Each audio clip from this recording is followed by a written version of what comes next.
But I ain't doing that.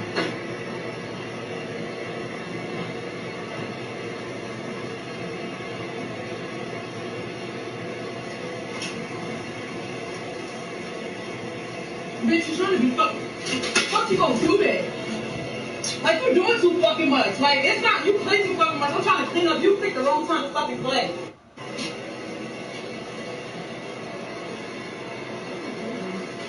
But I ain't doing that.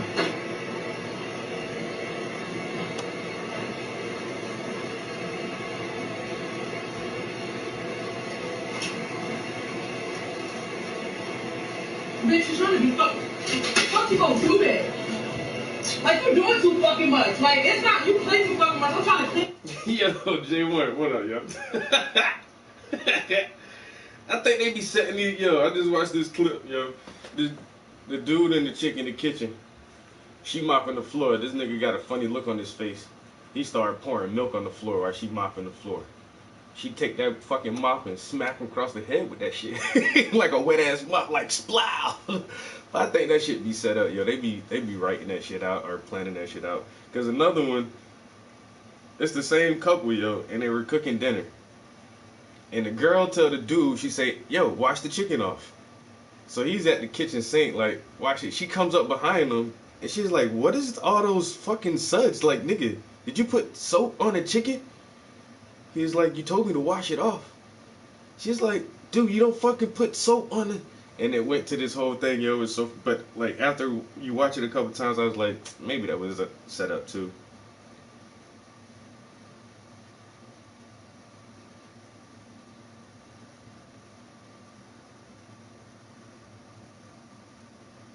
Yo, she just slapped the shit out of him with that mop though. That shit was funny.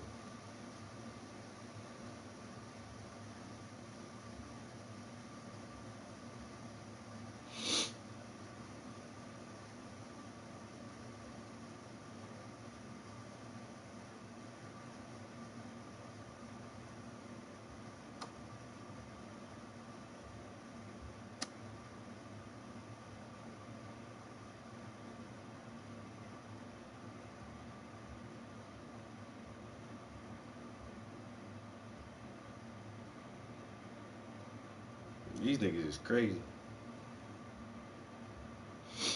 I just seen some other dumbass shit. Yeah, I saw that one. Smacked him with the mop. Yo, this right here, there's another clip of this dude like hitting a woman with a fucking pistol. It says landlord pistol whipped in Atlanta. Man gets involved in landlord tenant dispute. How you gonna hit your landlord with a pistol and it's a lady? You know you're going to jail, bro. It's on camera. You out here fucking threatening people with firearms and shit. Assault and battery. You going to jail, nigga. I don't get how people do anything crazy like out in the open anymore. Like, There's cameras everywhere. I don't give a fuck where you at. Not unless you out in East Bubblefuck, goddamn South Dakota somewhere. Man, they cameras, bro. You ain't gonna get away with doing shit, nigga. You're on candid camera. Cause you're on candid camera. Damn, y'all left my other grinder downstairs. I left. Oh, this grinder got weed in it. Well, hallelujah. It got some weed in there, man. I don't know where that weed come from. That shit must have been sitting in there for a minute. That's gonna be that aged weed, like they aged cheese, aged cheddar and Gouda. I got that aged weed, man. That shit been in here since 1997. I bought it when I was in New Jersey. I think it came from Red Man. But we gonna see. Right? Told you. He done been watched the whole shit. Can't wait for the next shit to come out, nigga. It's the Summer House. You watch Summer House first with Duchesne and Sully, and then the second top boy, it got Sean. Oh, what's the dark school? The dark skin. Jamie. His name Jamie, yo. Young boy Jamie coming to the scene, yo. Youngin, but hey, fearless young boy, about to run the fucking squad, yo.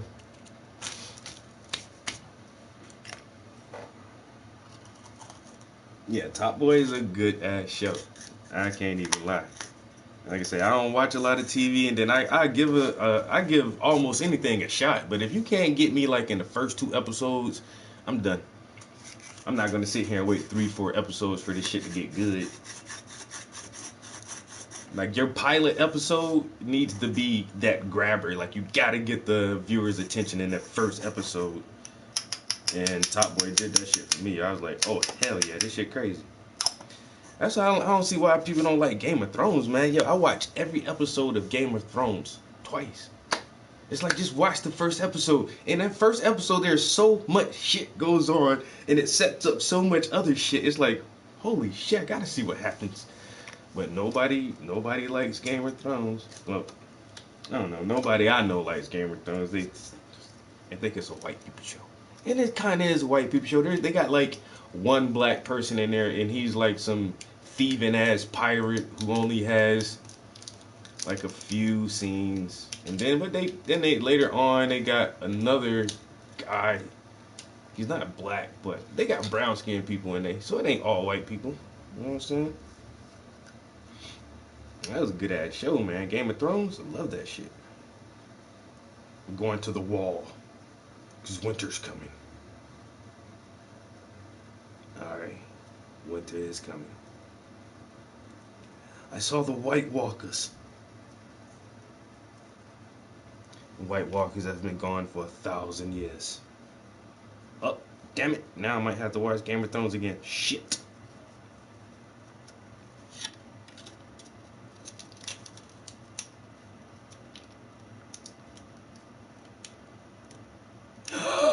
You saving it?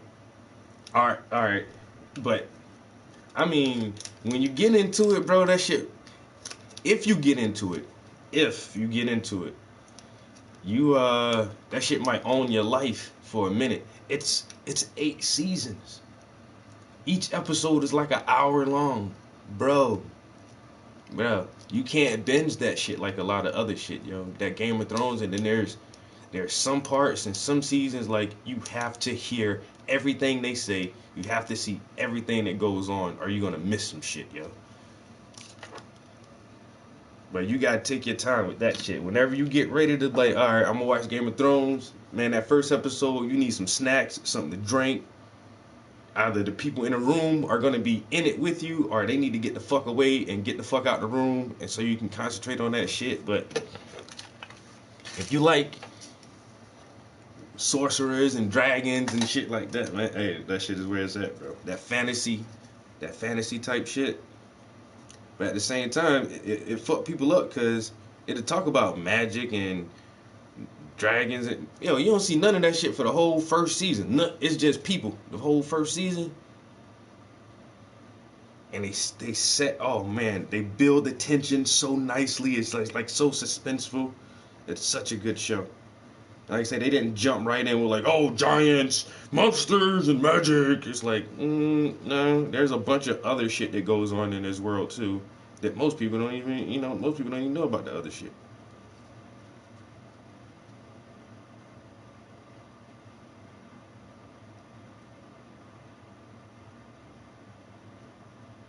See, man, this blunt about to fuck me up, yo. I'm done. I tried it, but oh well.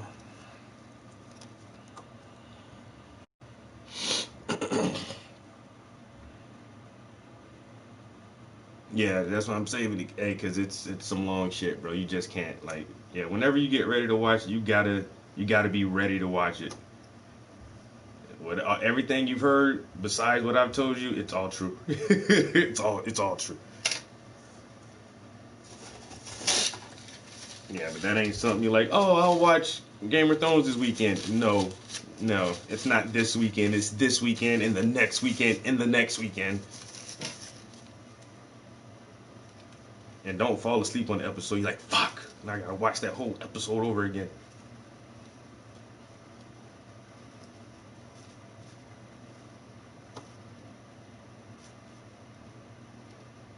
And this shit is so gunky in here.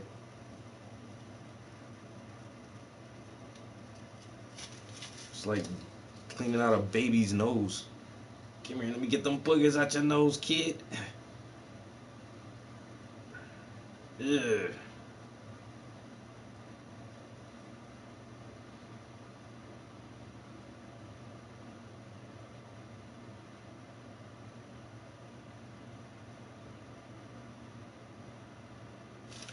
Are you sure?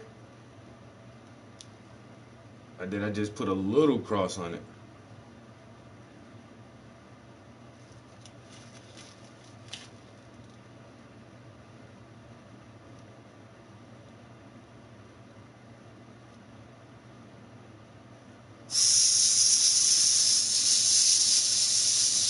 Shit.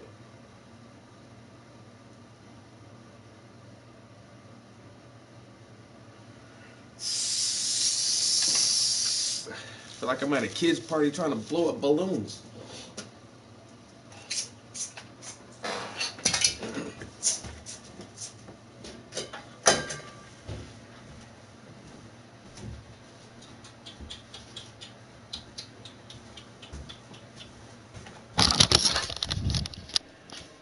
It's like a little stroke going right across. You can see like the little cross stroke right there. It just didn't come out all the way. I don't know, my brush is too wet. I did try to make a cross stroke on it. You can kind of see it. Why, is that bothering you? Does that bother you? I'll fix it, goddamn. I never had nobody tell me to go back and fix my own shit. Hey, nigga, you ain't spelled that shit right, You ain't put the cross on the damn T. You can see I tried to cross it, kinda.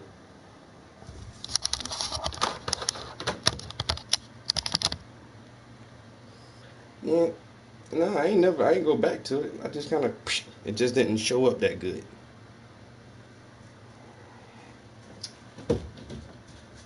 Say, motherfuckers, trap people don't think you can't spell, bro.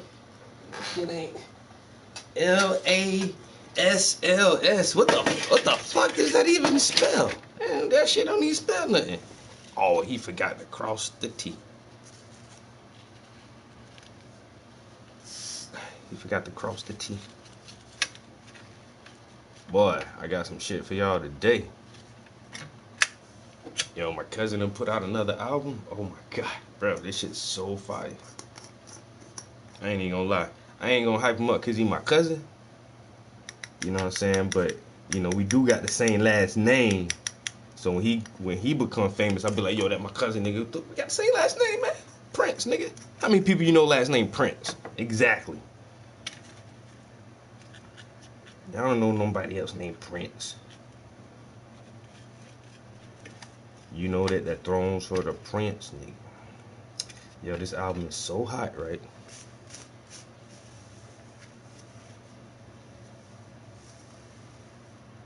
I know that's right. I don't want nobody talking shit. Nigga can't spell. Shit gotta be perfect, man. Every little detail. I'm gonna fix that shit for you right now. Oh shit! I waste weed on the carpet. Damn. That's drug abuse. Don't abuse the drugs, nigga. What's fucking wrong with you?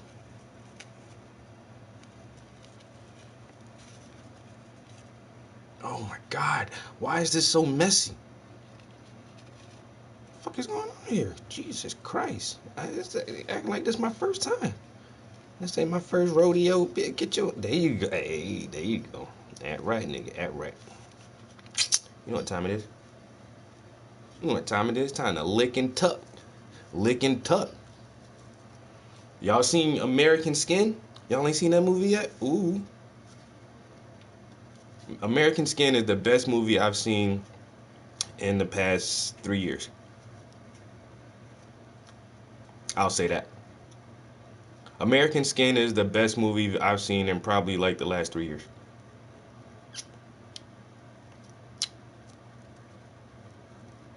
If you haven't watched American Skin, you're cheating yourself out of a great theatrical experience. I'm just letting you know now. I watched it twice. I watched it 3.5 times, actually. That's how good it was. American Skin was so good. I watched it like... Who's in it? Nate Parker. He wrote, directed, and produced the Nat Turner story. Yeah, Nat Turner, 1831. Y'all don't know about Nat Turner? Look him up. Watch Birth of a Nation, the Nat Turner story, by Nate Parker. And yo, what up, bruh? Bro, I thought, I was having a conundrum yesterday about this damn channel, bro. You know, my shit would not connect yesterday. But I'm back now. Had the sweats for a minute. But yeah, Nate Parker, he didn't produce this movie, but he wrote and directed the movie. And you can see his style. If you go back and watch Birth of a Nation, the Nat Turner story, and look at the writing style, and look at the directing style of the camera angles and the whole setup of the cinematography, and then you watch American Skin, he definitely has a certain type of style to how he sees a movie. And the way he writes a movie is, it just sounds like people, his writing feels so natural, and the conversations and the dialogue seem so natural that it's just awesome, yo. You have to watch American Skin. I felt that movie. Is the best movie. Yo, I'm telling you, yo. I say at least in the past 3 years. I ain't gonna say it's the best movie. I'm still partial to my childhood. I still think like Jurassic Park and Matrix are some of the best movies ever made. But in the last 3-4 years, ain't nothing come out like American Skin. Somebody told me that I now gotta watch One Night in Miami. One Night in Miami. I need to watch that. But yeah, American Skin. If you have not seen that shit, don't cheat yourself. Treat yourself. And this is what you do with that movie. You tell all your white friends, every white person you know, you just like in a casual conversation, you just say the same thing like, "Oh, I watched this really good movie called American Skin. You should watch that movie. It's really good. You'll like it." And get more white people to watch that shit, yeah. Just like Birth of a Nation. I try to get people to go see that shit. When I went to go see it, I had to go watch that shit by myself.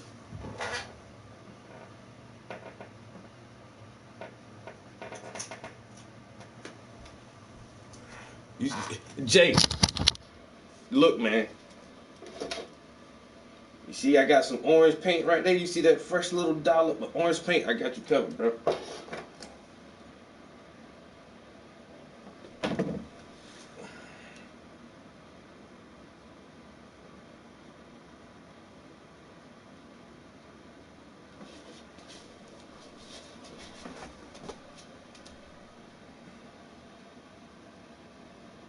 We good now? That look a little better? I think we good now. Don't tell me my viewers ain't gonna keep me straight, nigga. Keep me on point. Make sure I stay on my toes, nigga. Make sure my shit proper. Make sure my goddamn collar fold down like it's supposed to be. My buttons line up like it's supposed to be. And tell me my niggas ain't gonna keep me right. You know what I'm saying? Make sure all my shit look superb, nigga. Much appreciated. Anybody else would just let that shit slide like, that nigga stupid. My man step right up like, yo, trap. I don't think you crossed the T on that letter, man. You need to go look at that shit again and read and look at it, man. That shit don't look right.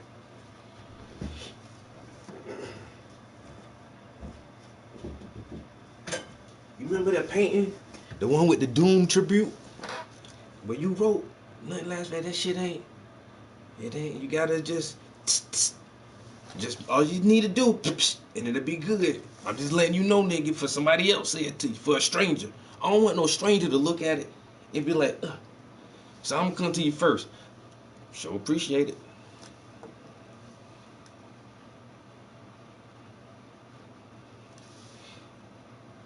That's how it go. Keep the nigga on his toes.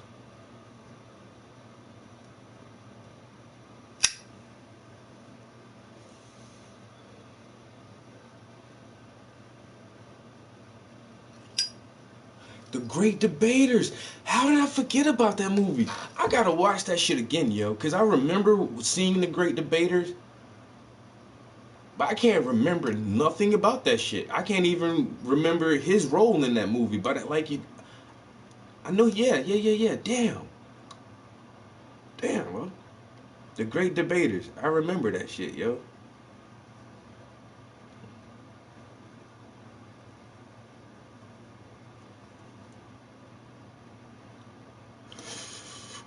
You see, nigga, I paid to see Blade 4 times in the theaters. You know that shit cost me about $110, gas and tickets and snacks. I paid $110 to watch Wesley Snipes 4 times, nigga. That's how good that movie was. Excellent movie. But American Skin is like, ooh, that shit is right up there, bro. That shit is, but it's one of these movies that's gonna like fly under the radar, and it's not gonna be considered like a must-have in your collection, a must-see movie like 10, 15 years from now. People aren't gonna talk about American Skin. You know, they're not gonna be like, that was a pivotal movie. Like, no, because it's, I don't know. I guarantee you, it won't get the acclaim that it deserves. It will not. That shit was so fucking good. So good. But they ain't gonna recognize it for what it is. And then I bought it. After I bought it, I ain't watch it. I just like look at it sitting in my DVD collection because I know I got a copy. I can watch it if I want to. I just got it sitting there. No, it won't. That shit won't get all the credit it deserves at all, bro. At all. It's too good. Who wrote this and directed this? We're not gonna put this up for an Emmy. We set it right here. We set it right here. That shit ain't gonna get no Emmy or nothing like that, man.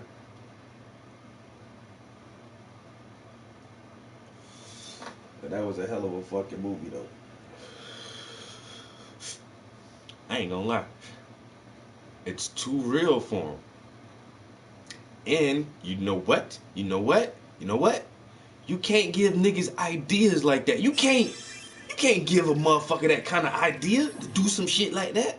Somebody might take that shit seriously and actually attempt to do that. You can't have this type of mentality out there where you take control over your situation.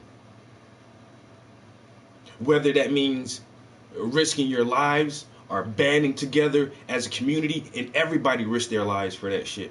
Everybody risked their lives to make this fucking point. You don't want black people thinking like that. You don't. You really don't. that, shit'd be too dangerous. Then next thing you know, you have another goddamn Malcolm X popping up out the mix.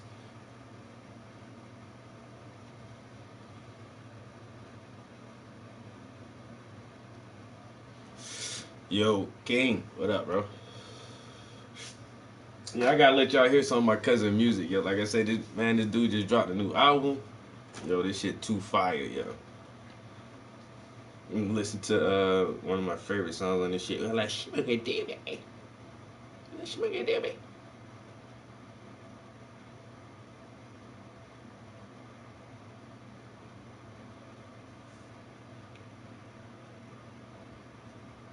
Where the music at? Oh, here it goes. I'm gonna skip down to like my favorite song. I ain't gonna lie, yeah. Hey, yeah. Holla. Okay. Y'all need to go on iTunes or Spotify or whatever. Yo, download my cousin album and cop this shit, yo. Hey, I see you looking at me like you need instructions. Hold up, nah, I ain't bluffing, huh? I keep the heat like a muffin. Hey, I'm so high right now, man, I ain't even finna rush it.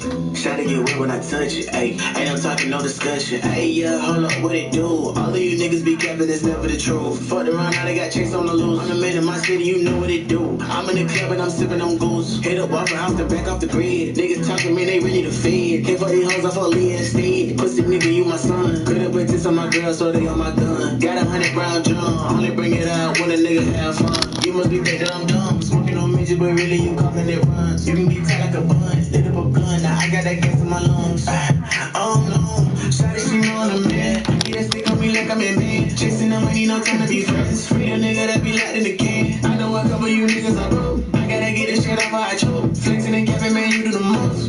Hey, I say to that girl like Braxton, make a movie cause I'm by that action. I said Diddy and she kinda ratchet. Most of you. Yeah, this shit called Big Vibes. My cousin named Chase. We got the same last name. It's on iTunes, Spotify, SoundCloud, everywhere you can stream music, yo. Big Vibes by Chase Prince.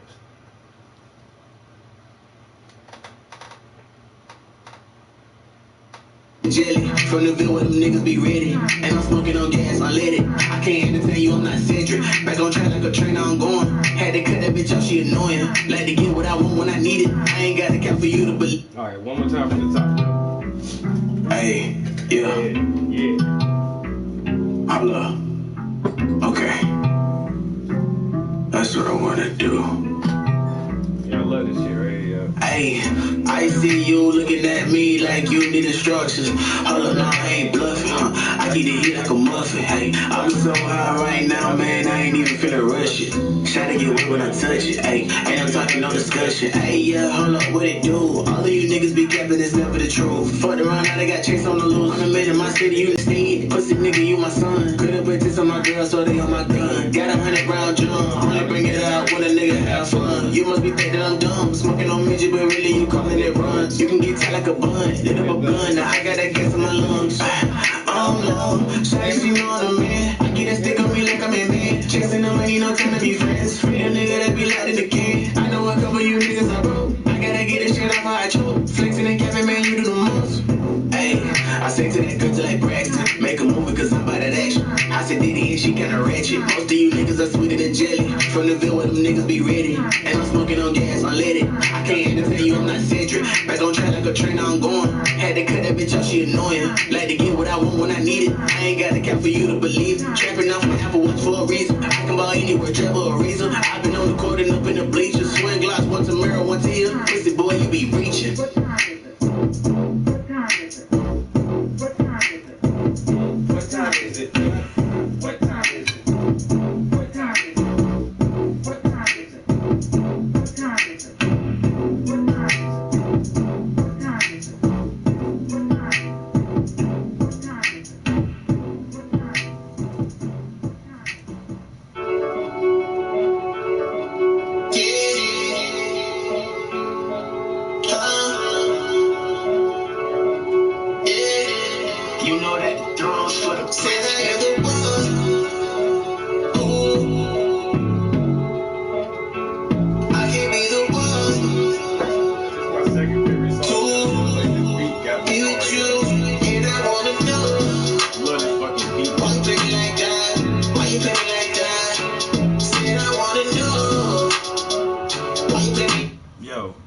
He write his own shit. He produce. He make his own music, and he record himself in his home studio. And that shit come out sounding like this, yo.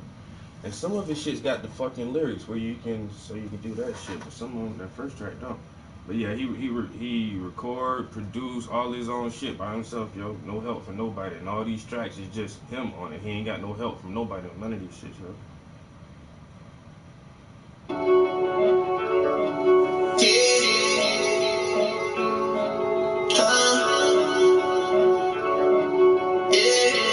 You know that the throne's for the center of the world.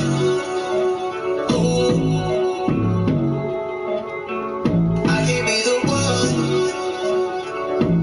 to be with you, and I wanna know why you play me like that? Why you play me like that? Said I wanna know why you play me like that? Why you play me like that? Yeah, yeah.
So nasty, bro. Let's see some of that feature. Yo, that should be a hot little cross right there, bro. Yo, this. I don't know. One more time, yo. He did that beat, yo. It's so simple. It's got that nice, perfect little bass to it. Yo.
Hey, what's good, guys?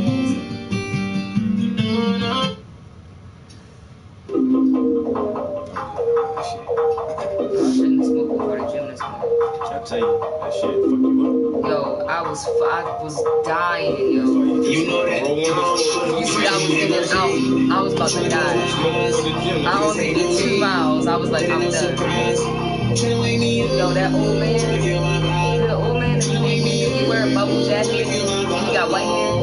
This motherfucker was farting on the treadmill. And like, he's farting, not being excused. Like, it's all his shoes when he comes to the area where everybody at, come right next to us.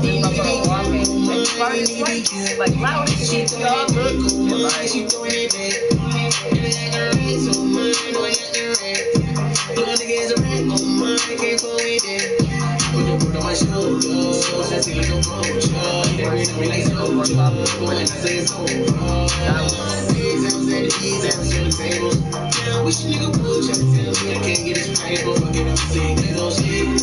Tryna close my eyes, niggas hate on me, but ain't no surprise. Tryna wake me up, tryna kill my vibe. Tryna wake me up, tryna kill my vibe. Oh yeah, so my nigga got me so low. Tryna bring a friend out like it's so low. I didn't get no way to get my mojo. Trippin' Louis V, I want some more. Tryna close my eyes, niggas hate on me. That ain't no surprise. Tryna wake me up, tryna kill my vibe. Tryna wake me up, tryna kill my vibe. No, can't get no sleep. Tryna close my eyes. Niggas hate on me. That ain't no surprise.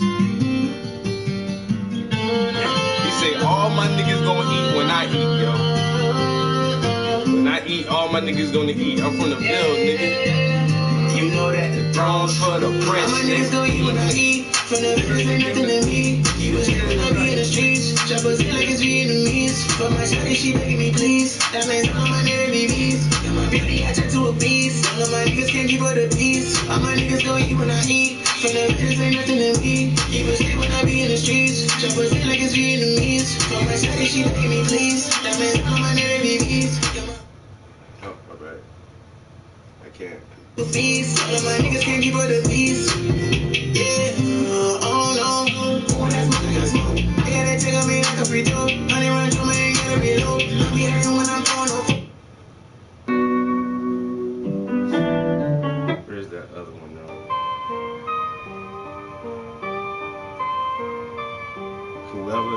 He kind of rap on this one too, yo. I like this one. Yeah.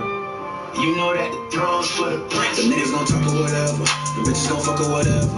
Let's get this money together. The niggas gon' slide on whoever. The niggas gon' talk or whatever. That The bitches gon' fuck or whatever. Let's get this money together. The niggas gon' slide on whoever. Yeah, money talking, I just let it go. Got my bitch a brand new coat. Gotta keep a stick on go. Niggas trying to get you on the low. Bitch talking on you, fool. Bitch talking on you, fool. Please don't try to text your up. I done got a bag and fucked it up. Yeah, money gon' come, money gon' go, just breathe. Yo, like I said, yo, this is my cousin, yo. Download it immediately, yo. Then we gon' win. My nigga pull up in that Mozzie with them pants. Shawty call me toxic, bitch, I am the man. Niggas gon' talk or whatever. The bitches gon' fuck or whatever. Let's get this money together. Them niggas gon' slide on whoever. Them niggas gon' talk or whatever. The bitches gon' fuck or whatever. Let's get this money together. Them niggas gon' slide on whoever. How you tryna dab me up? But you be telling on your mans, you can never go back there again. You looking like a rat, no chunky. On my way, I'm back in the gym. I don't know why you told that lie. On the road, all this ice on my neck and I'm starting to get cold. Bitch, my life, she was bold. In the city, serving white on the go. I call that rock and roll. Pay attention, can't keep your eyes closed. You gotta move like a ghost. Loose off the goose. Duck when they shoot. Yeah, come here, little baby.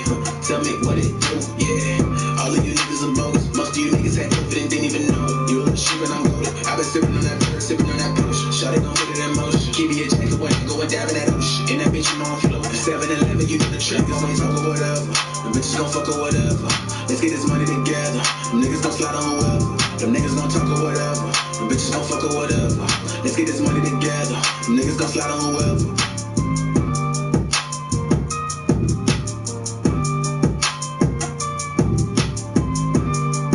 Yeah, but quarantine ain't on this. That was a single. Yeah. Lights out single. Movies. Life at the party.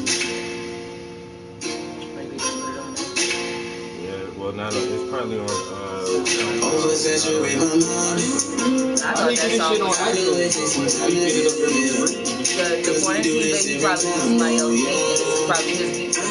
And that's probably why he's putting it on iTunes. Like with all my exclusive stuff, like we can put content on iTunes, but like as of late, none of that is on iTunes. Because it's not worth like somebody hearing it and then you getting in trouble for Well, it. that dude. You can put That it on dude iTunes. just had It's that a whole risk. fucking mixtape with all the old 90 beats. How you put that on fucking iTunes? You can do it, but it's taking a risk. is taking a risk, because if you don't get clearance to use the samples or the beats or whatever, like, and that's the thing, like, if you're not making money off of them, but if you're signed up on iTunes, then you're gonna get paid per stream, so obviously you're gonna make some type of money, so you have to get the clearance for the beats or the samples or whatever. But again, it depends. Like, I don't know what the process was for the beats that he used. It might have been easy. Some beats are easier than others. Some samples you can't even get your hands on at all. So, like, I guess it just depends on the track. But for me personally, if I'm doing some mixtape shit, I'm not about to put that shit on iTunes without no fucking clearance. They gonna take your shit down, and all the money you made, they gonna want their money. Didn't I say that? Didn't I say you could do a video teaching people how to roll? See? Yeah. Look, man, I'm gonna show y'all. Look, bro. I told you to do that. Cause some of y'all fold backwards. You don't fold this shit. You gotta roll it. You gotta. Listen, It's when I at an first started angle. smoking, I watched a video on how to roll a Dutch monster. Damn. I had to roll my first blunt. I ain't had nobody. Everybody always rolled my blunts for me, and it was one of those times that I had to just. There's nobody around, and I wanted to smoke. Yeah. YouTube University. But that's the thing, yo. We ain't had YouTube when we was growing up, yo. We had to figure all that shit out, yo. Like, I used to split Dutchies. And then I cannot remember who showed me, like, yo, why are you splitting it like that? You're ripping the leaf. It's one whole continuous leaf. He's like, just wet it and unwrap the leaf and split the paper part and roll the paper part and then wrap the leaf back around. That's why you need to do it. And it was like... You know the person what they taught me on the video? To break it down the Dutch middle. master? Break it down the middle. It's the easy. That's like, there's two ways to do it. But that's like the beginner's way is just to split it and roll the Dutchie back. But like the more professional way where it burns more evenly and it just holds together nicer is if you rewrap the leaf back around the center paper. And that's like freaking a Black and Mild motherfuckers. I remember the first time, once again, I can't remember who showed me to do that shit. But I used to smoke Black and Milds, and I was with whoever. I took a Black and Mild out the pack, and I just started smoking that shit. He's like, yo, you ain't freaked that shit? I'm like, what? He's like, you ain't freaked the black. I'm like, bro, I don't know what the fuck you talking about. He's like, give me a Black and Mild, yo. And if you know what freaking a Black and Mild is, you open the tip where the smoking tip is at. And you keep it in a plastic sheath, and you roll the cigar until all the tobacco comes out that shit, yo, and it'll slide out in the plastic. So now you have all the tobacco in this little plastic tube, and then if you look inside the tobacco tube itself, there's like an extra little piece of paper in that shit. And people say it gives you cancer. It's the weirdest little hood shit, yo. Motherfuckers, you do that shit, you take the fucking paper, this extra piece of paper out the Black and Mild, and then you put the tobacco back in it and repack the cigar. And it burns different, and it tastes completely different without that extra paper. But a lot of people don't know that shit either, yo. It's just like weird hood shit when it comes to smoking, yo. I used to split the Dutch. Yeah, this motherfucker split Dutches, yo. That's how I was taught. To make the backwood in square, rectangular shape. Yeah, you don't gotta trim a backwood to roll that shit, yo. The backwoods are just fucking tough, man. I think I got it down pat now. After like 20 months, but I got it. See, you just gotta show these motherfuckers how to roll. Show them how to roll a paper, a Dutchie, and a wood. The cancer paper. Yeah, it's just the adhesives, yeah.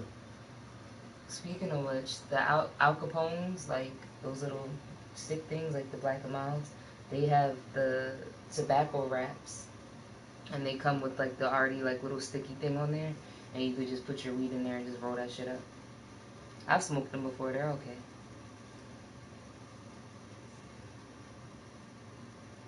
It's like foolproof for a motherfucker that can't roll.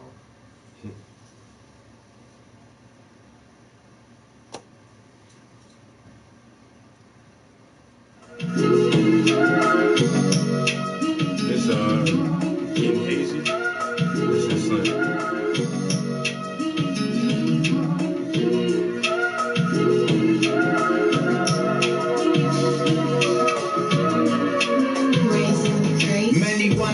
fall, but I rise to the occasion. I had to be patient through every situation. Went and made my mark, now my status gonna be raising. My freshman year, hip hop on my own, it was amazing. Full solo mixtapes and all the joints blazing. Got under hater skin and got less pigmentation. Focused on my time, cause it's coming and I'm waiting. Kept my mind on task and used manifestation. I got a lot to prove to myself, cause I got moves I'm trying to make.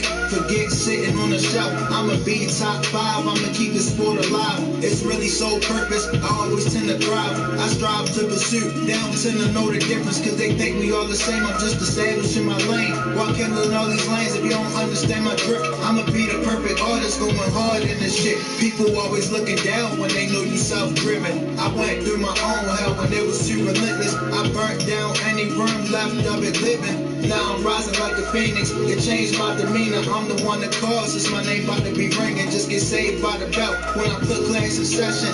I'm the type to really use my mind as a weapon. When things going wrong and everything getting hectic, I rise. You gotta let your goal be more important. And through adversity, you learn life's courses. Life is like a race, it's all tracks and a lot of laps. But when you at the top, you gotta learn to love it. The negativity, you just gotta try to scrub it. A strong, powerful mind, evil won't go above it.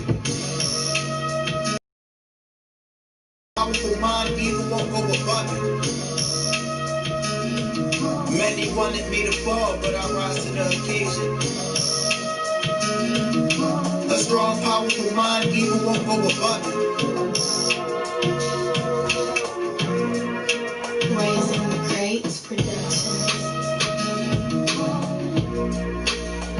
Yeah, right? Got like that 90s boom bap, yo.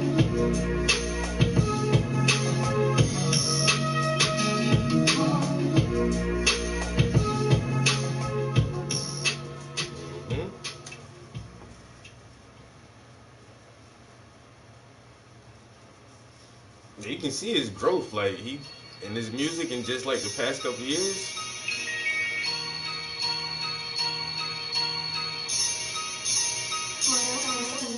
I'm just being patient, waiting for my good karma. It seems as of lately I've been reaching the bottom. I'ma hit the top, I've been elevating. I know I'ma make it cause I'm destined for greatness. I'm just being patient, waiting for my Motherfucking good Saturday. karma. It seems as of lately I've been reaching the bottom. We already been up into the gym. I just took a shower. I don't know if I might have me a smoothie or I see the vision and I see it too clear. And I'm wise beyond my years because I faced all my fears. I've been thinking about the past, wishing Ashton was I actually here. don't have Now it's anything time to planned for elevate today. and pursue this career. I'm just trying to plan my future so my fam can be straight. I'm trying gonna to make think, sure like- that they good. They gon' all get a plate. And I had What are you guys getting into today? Cause yeah, I got nothing. I got nothing. There is like nothing I absolutely need to do today at all, which is good on a set. That's one of the best things on a Saturday. I don't know about nothing. But Grocery store. yeah, I ain't had shit to do at work all goddamn week, yo. But now, I got a new update version of Adobe Photoshop Premiere, and we have a mural project. Oh shit! I need to talk to the artist who's supposed to help me, cause yo, our budget, we thought, all right, so the grant was for $10,000, so we made our budget out for $10,000, and now the people who are issuing the grant, Lackawanna County Arts and Culture, they're only giving us $8,000. So now we have to revamp our budget to deduct $2,000 from that shit. So what can we not do or not use, or what don't we absolutely need, and can we knock that off and try to save $2,000 and get the budget down to 8,000 instead of 10,000? And I think really the only way to do that is to pay the artist less money. because we have a boom lift, which we're not paying for. That's going to be donated. We're going to have to pay for scaffolding and paints. And then I had a meeting with my director and our grant writer, and they said, well, can't we just shorten the mural? Because at first we kind of envisioned it going the entire length of the wall, which I don't know. I wasn't really sure about that to begin with. And they said, well, if we shorten the length of the mural, that will save paint and time and budget. And I'm like, yeah, but they didn't initially like the design that I came up with because it only has 2 children in the mural image, and they want to have some adults represented. So they said, add a mom and a dad somewhere in there or something like that, or at least one parental figure. So if we shorten the mural, but then add an extra person or two to the short mural, then we're not saving time or paint. We're making a shorter, more complex mural, and so that wouldn't help alleviate anything from our budget. So maybe I'll do just, instead of having, the image was of 2 kids blowing bubbles, maybe I have 1 child and 1 adult blowing bubbles, as a, but then that gives the connotation of like single parenthood, which isn't good either. And I don't know how, because what my director said is, oh, we don't want to be seen like we're just a daycare or something. And what we do is for the community and to have a stronger community. So we have tons of youth programs, but a lot of our stuff is directed towards adult education programs. So we definitely need adults represented on the mural. So I get that. And so for like the past 2 days, I've really been trying to think of an image that can convey what our organization represents. And now I've been watching fucking YouTube tutorials on Adobe Photoshop Premiere, so when I go back to work next week, I actually understand better how to use the program. Because I don't know, I took 12 weeks off, and then I only used Adobe Photoshop for like a couple weeks to get that first image up, and I kind of like winged it. But then even then, I was like, maybe I should listen to some tutorials. So that's something I can do today, like just go to class for a couple hours and listen to some experts and take notes on some shit, so I'll be ready for Monday. And then the lead of our prison team said that I had 1 council session this week, and yesterday she said for some reason all of a sudden like 5 different guys said that they want to come in for a counseling session. So I'll be seeing, when they say 5, I get probably like 2 who actually show up, because sometimes they just want to make it sound good to their PO or whoever, saying they're going to come to our facility and get help or things like that. But so if 5 guys say they're coming, I'll expect like 2 or 3. So next week I should definitely have like some shit to do at work. Cause damn, yo, like sitting in the building, yo, that shit just be boring as fuck now. And I was so anxious to go back to work, and I don't fucking do shit.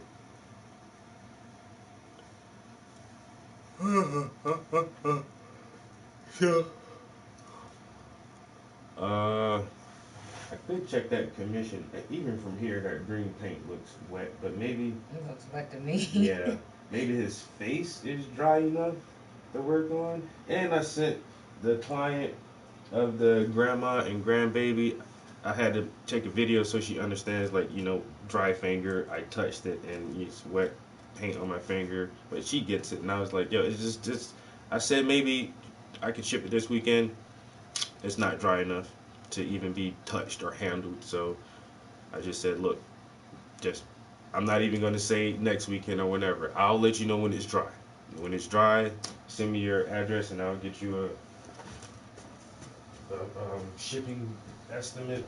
And she was cool with that. She was like, she is in no rush. She just happy. She knows it's done. It's paid for and everything. So all she has to do is pay for shipping. So she's not worried about anything. And I kind of flew through this goddamn joint right here, yo. This underpainting. But yeah, that green is definitely wet. But let's check the colors on his face. That black is dry to the touch. Let's see what we got going on here. Because if I can work on a commission, I'd rather at least do whatever I can in here. That's pretty good. Nope.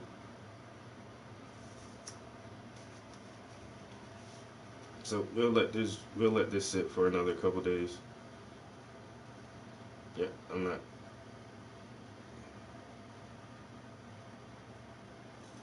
Yeah.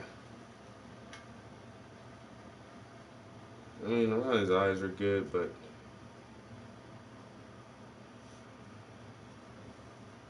maybe.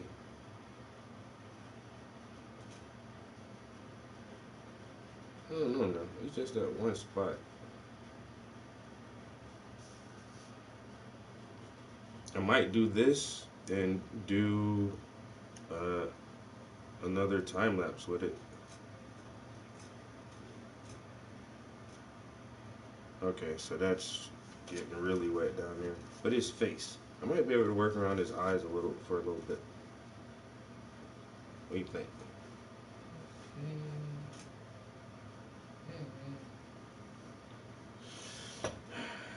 Let's go with the commission, yo. I want to work on this. I've been working on the water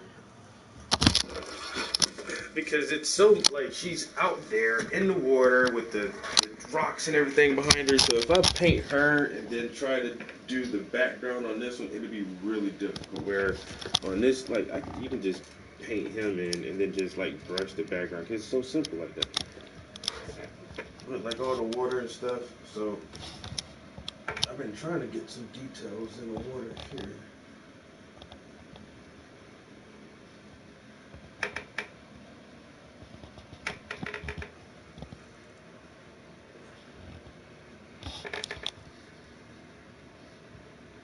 But it's coming along pretty good. But let's get back to this money. I can send my client an update photo, and so I can post like another 30-second time lapse. And yo, somebody just questioned that too. I posted my time lapse video of this underpainting in a art group called Black Artists United, and this other artist, he was like, "How do you get that time lapse? Is that a feature or a program?" I'm like, "No, right, just on your."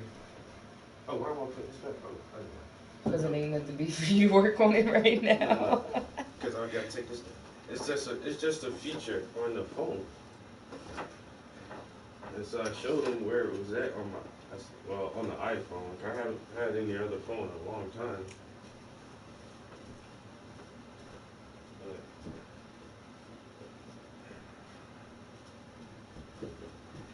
So that's pretty cool. So hopefully he knows how to. He'll be able to make some time lapse videos now. And then I did my other time lapse video. Somebody asked me on Instagram what kind of white pencil did I use for the highlights. Word? Yeah, there's like what pencil is that? But then I showed the sketch pad too, because a white pencil, and most people get white sketch pads. Obviously that's not gonna fucking work. You can't white on white. So if you have a gray toned, if you get gray paper, then you can like just draw with black, and then still you can use the whites to highlight and be able to see the white pencil in there.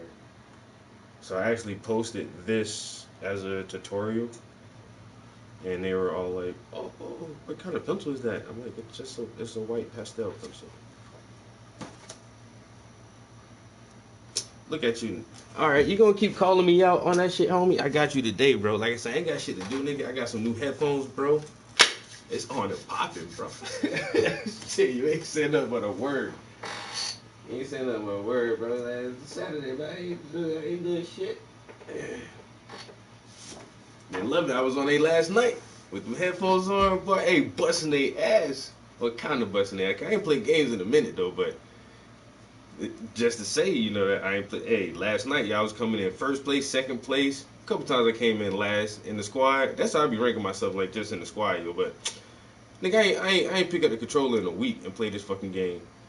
Over a week. And I come here and I come in first, top of the squad on that shit. They busting heads on that shit. Let me get that, get up on that H1. But the shooting mechanics on H1 way different, though.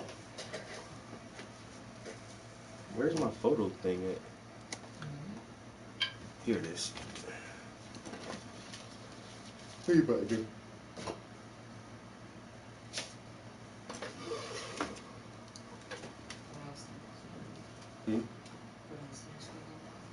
I was gonna listen to these beats, yo. I'll let you listen to them later. I was about to go downstairs and listen to beats myself. I didn't hear shit. I'm hungry. Alright, you asking me to cook? No, I'm about to. Huh? No, I think I might fix a shit. I have a banana or something. I don't know. These are some beats my homie sent me, yo. If you listen to some of my old music, he made like four beats on my old mixtape.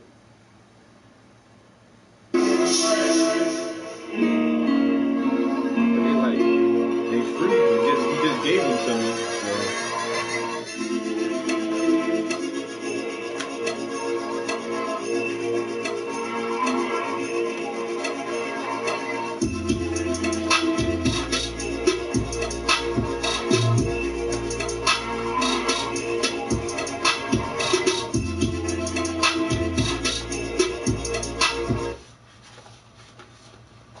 You can't concentrate with the beat on me. No, where the fuck is my picture? I gotta change the setting on my phone so it don't turn off. So the beat, I gotta just download them to my phone. Cause all you said. Skip to the next one. And be like some nice little music that you can play without getting copyrighted. Something to play without getting copyrighted.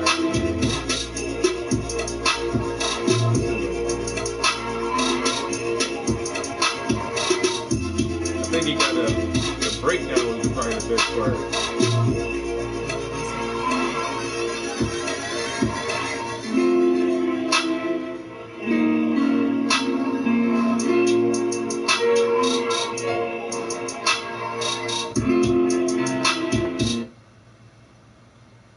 But again, I mean, it's still nice shit to play and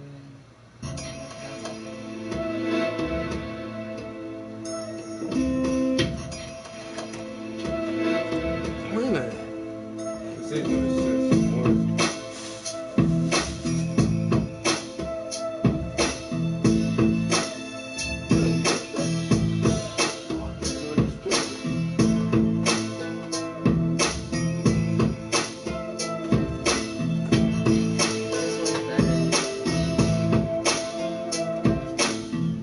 this got like an Eminem, Dr. Dre type vibe.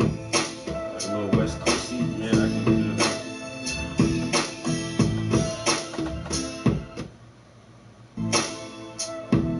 Yo, I'm fucking bugging, yo. I don't know where in the hell would I have set that picture at? Is that in my down?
shit really don't want to get painted today.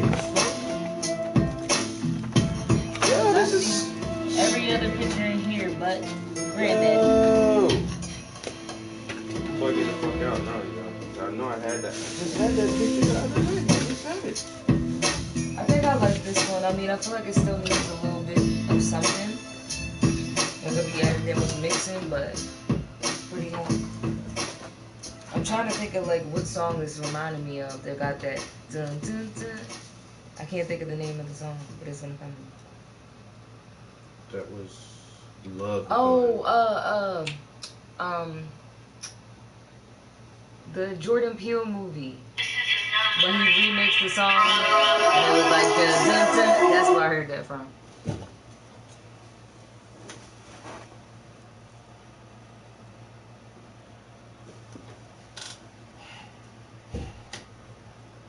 I don't like this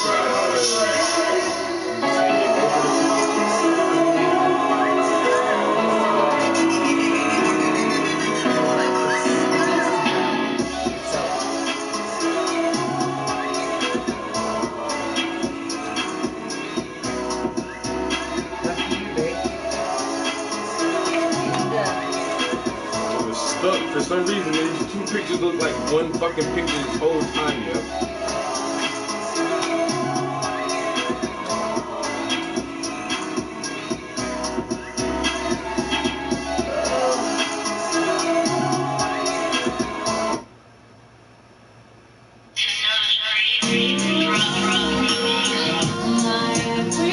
Oh yeah, so he is sampling on everything. That number 2 he did sample. I got 5 on it.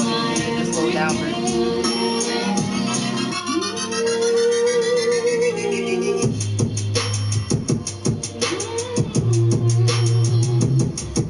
And it's a nice little DJ.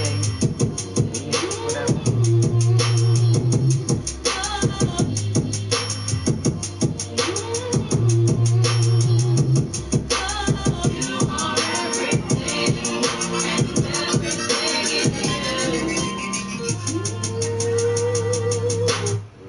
I could rap on that. Yeah, it's nice to listen to though. Yeah, We should definitely like DJ and shit. Asian M.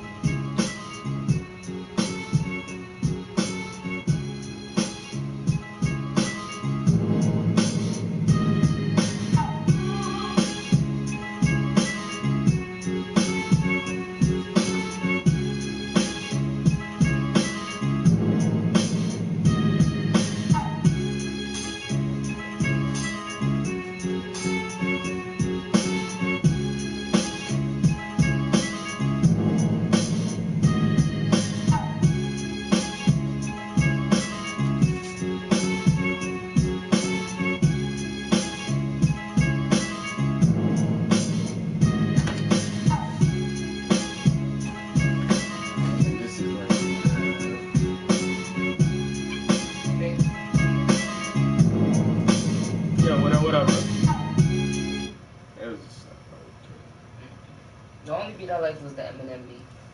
I say about 7 beats. When I listen to them, I only like 1 or 2. I actually like that first.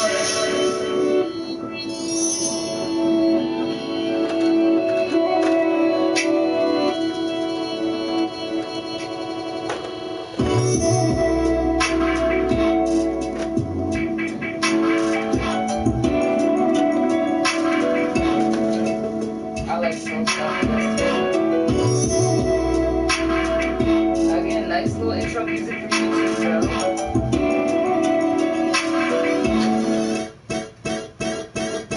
And he's a hell of a DJ. You can tell the difference in the 2 producers. Like, he sent me some beats, and Homeboy sent some beats too. He said the louder beats are the homies, and the other beats are from the guy I know.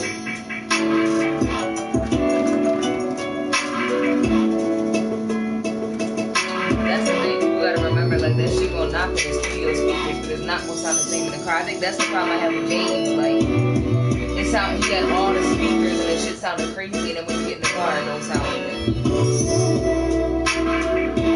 I believe in the astral plane. See, Oh, yes. Can I just tell you real quick, and I'm gonna shut the fuck up. This ain't my stream, but I just gotta say, Travis don't never tell me that he dreams. He don't never tell me that he dreams.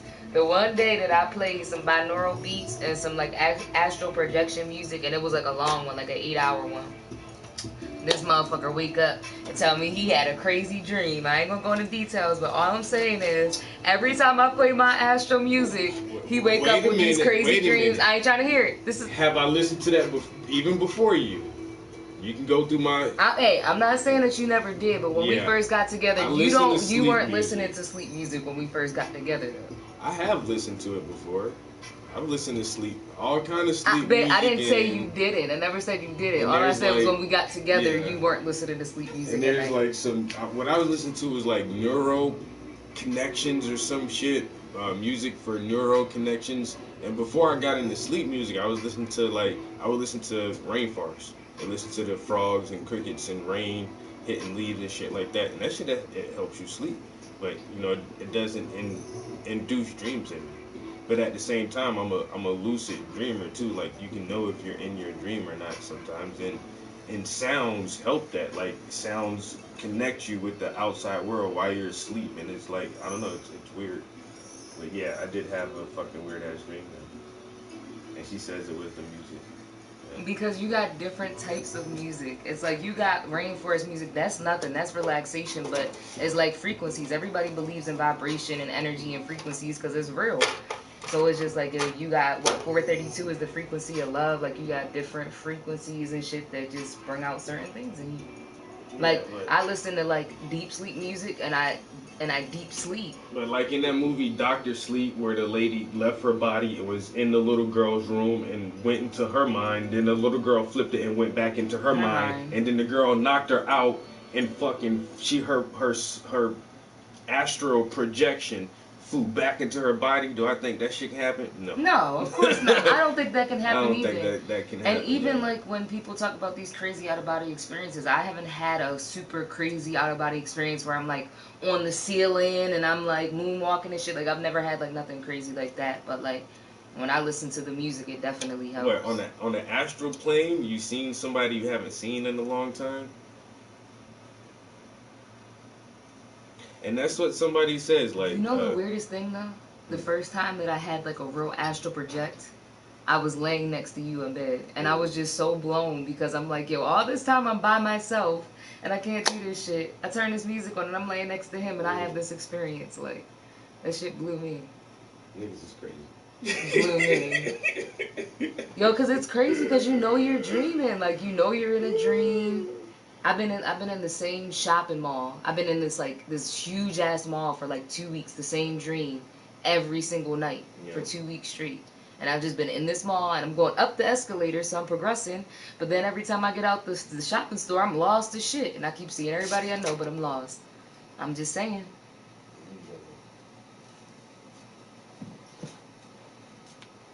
That astral shit, I believe in it. Only from experience. What's the dude from Marvel, Doctor Strange? This motherfucker say he be out there chilling with Doctor Strange and shit, man.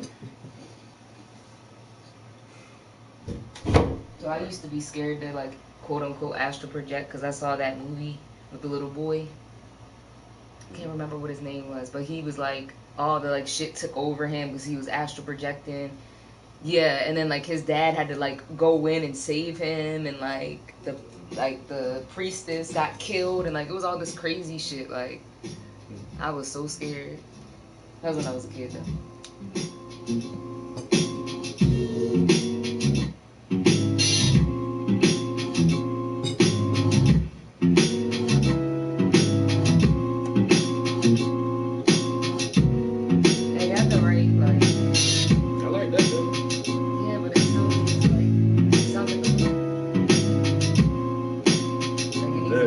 It's just a loop and he's like it just needs some little breakdown in it. It's hot though. It's just not nothing to rap on.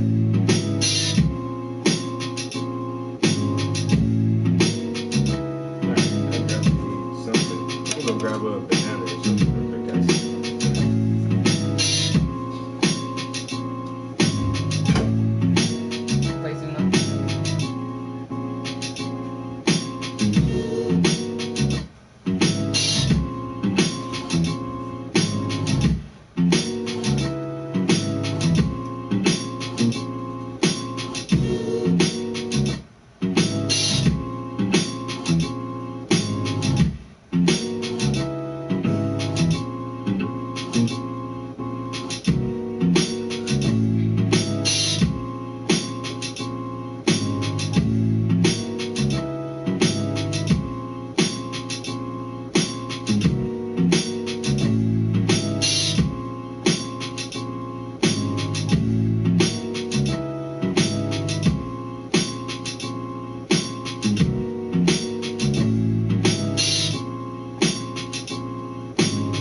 at you. You look so pretty. Move that for you.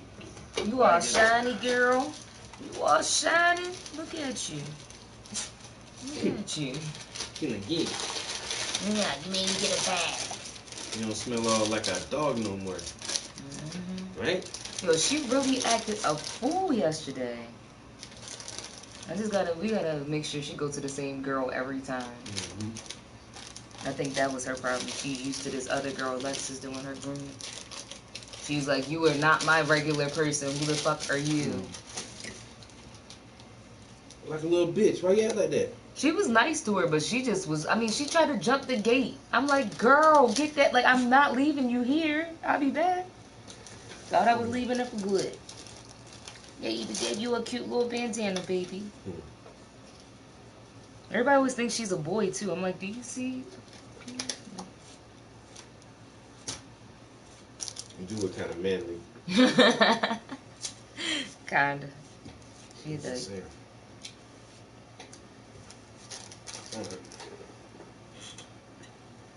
After I eat my little snacks, I'm doing a time-lapse video. Time-lapse videos are pretty popular. And, oh, I can put some of this music over here, can I? I have to save it to my file. Let me see I don't know if it'll. if I... Larry King died. Larry King, the news anchor? Oh my Dead God. at 87. He lived a long life. Yes. 87, and he was, you know, a professional news anchor for most of his fucking... How long that motherfucker was on TV? For goddamn 50 years? I was about to say forever. The motherfucker had a long, good life. You know what I'm saying? He had a long, good life, yo. That's all I want, yo. That's all you can ask for, to live to them late 80s. If you make it the 90s or 100, damn. That's it, man. Let me live a good life. Let me, you know, wear nice shoes, keep my hair smelling good, eat good food. And for 87 years, let me do that shit Yeah, for I was about 87 to years. say, like, even the picture they used of him, look at him at 80. I'm not sure if that was him at 87. That might have been him a few years ago, but he looked good. Yeah. You know what I'm saying? And you know, when you're an unproblematic white person, I'm about to say white people. You're an unproblematic white person, that's how you age. Mm-hmm. Sandra Bullock, Slow and graceful. Leonardo DiCaprio, you know. But then you get, like, Mary-Kate and Ashley. Yo. They just in their 30s, ain't they? Ain't even 37, they look bad.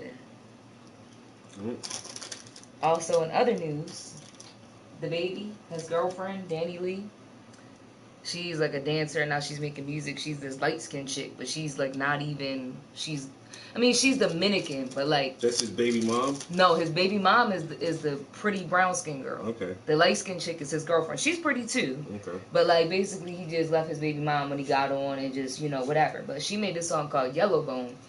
And everybody's problem is, see, at first I was like, well, how come if you light-skinned you can't make a song about being light-skinned? But then it was, because I didn't hear the song.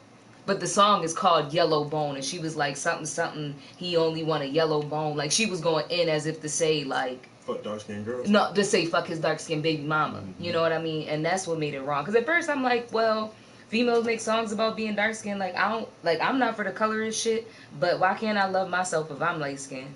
Like, I don't got nothing wrong with you being brown-skinned, but why I gotta hate myself because I'm light-skinned? I ain't choose my skin color. But the problem is, she identified as Dominican and said all this shit, and basically said that she wasn't black. So they're like, first of all, you're not even black, and you calling yourself a yellow bone. And they were like, second of all, you throwing shade.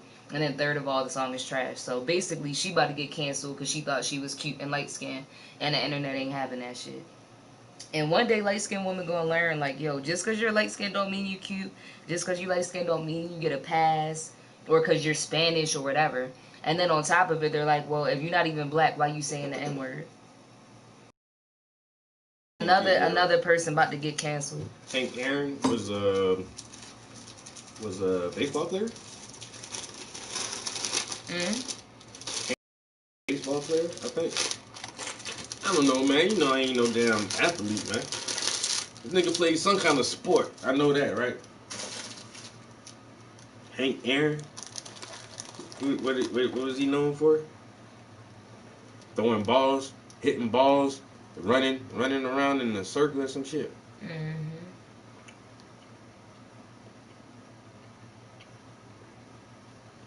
This shit is crazy. I tried to give her the benefit of the doubt at first, like I said, because I'm like, well, why can't she just make a song that's like, you know, I'm light skinned, but without dissing dark skinned women? But that's exactly what she did. It wasn't like, oh, you're brown skinned and you're beautiful, and I'm repping for the light skinned side and I'm beautiful. It was straight up like, fuck brown women. So now you cancel. Should they cancel Carrie Hilson because she said some shit about Beyonce that don't play? You cannot say shit. He was like one of the first ones to cross over or some shit.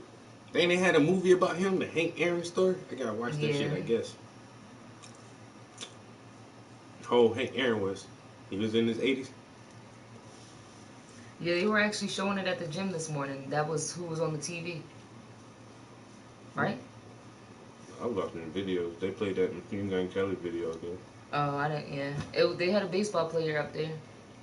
I see a little bit. I was looking at a little bit of that fucking bite and shit. Watching videos.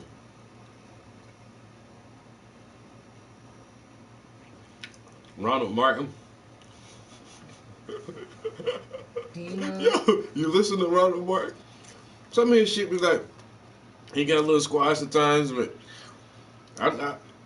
yo, Tariq Nasheed, yo, he be going in on Martin, yo. Hey, if you go to Tariq Nasheed Instagram page, you got a picture of Ronald in the gym, talking about this nigga look like Ronald McDonald. Oh, hold up. Is that the same person I'm talking about? The older dude, right? Older black dude? So, this is interesting. Apparently, the color purple being associated with royalty is because it was so expensive back in the day that literally, like, it says more than royalty, like, what? Like, okay, so the color purple has been associated with royalty, power, blah, blah, blah, blah. The movie. The color, like, the color. The shade, not the color purple. So, I'm trying to tell you some shit. I'm listening. Purple fabric used to be so outrageously expensive that only rulers could afford it. The dye initially... The dye from the indigo. Initially used to make purple came from the Phoenician trading city of Tyre, which is now in modern-day Lebanon. Fabric traders obtained the dye from a small mollusk? Like a snail? A mollusk is a shelled, like a clam or an oyster or a mussel. It says it's like a slug or a snail. Yeah, inside they have of a a shell. Soft, unsegmented body and live in aquatic or damp habitats. Yeah, it's gross. Mm. It's like a snail and a slug. So I thought they got it from plants. No, but it says that they found it from them that were only found in the region of the Tyre region of the Mediterranean Sea.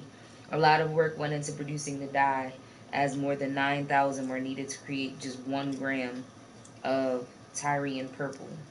Since only wealthy rulers could afford to buy and wear the color, it became associated with the imperial classes of Rome, Egypt, and Persia.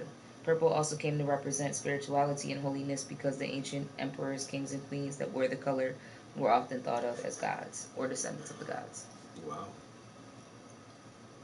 But mercury is poisonous, though. Really? Never heard that before. But that's why you see a lot of churches, if they have, like, the cross, it'll have a purple cloth hanging over it. I mean, purple is just really pretty. Like a pretty purple velvet, whatever. But, like, I just thought that was interesting as shit. Like, it's so random, but it's just like, wow, like, okay. Motherfuckers didn't know to just, like, mix some red and blue together.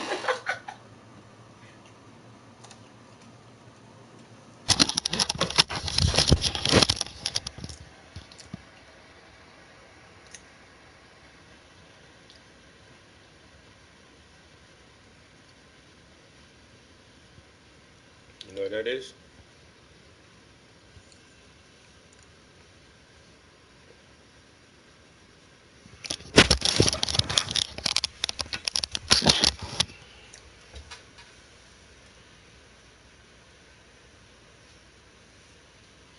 I'm actually working on a commission, yo.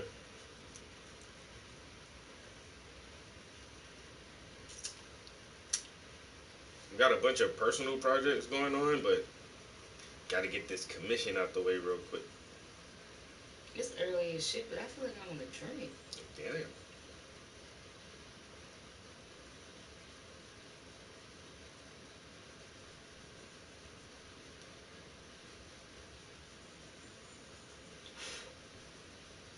Oh, you know what? I gotta text Pierre and ask him when he gets some time because.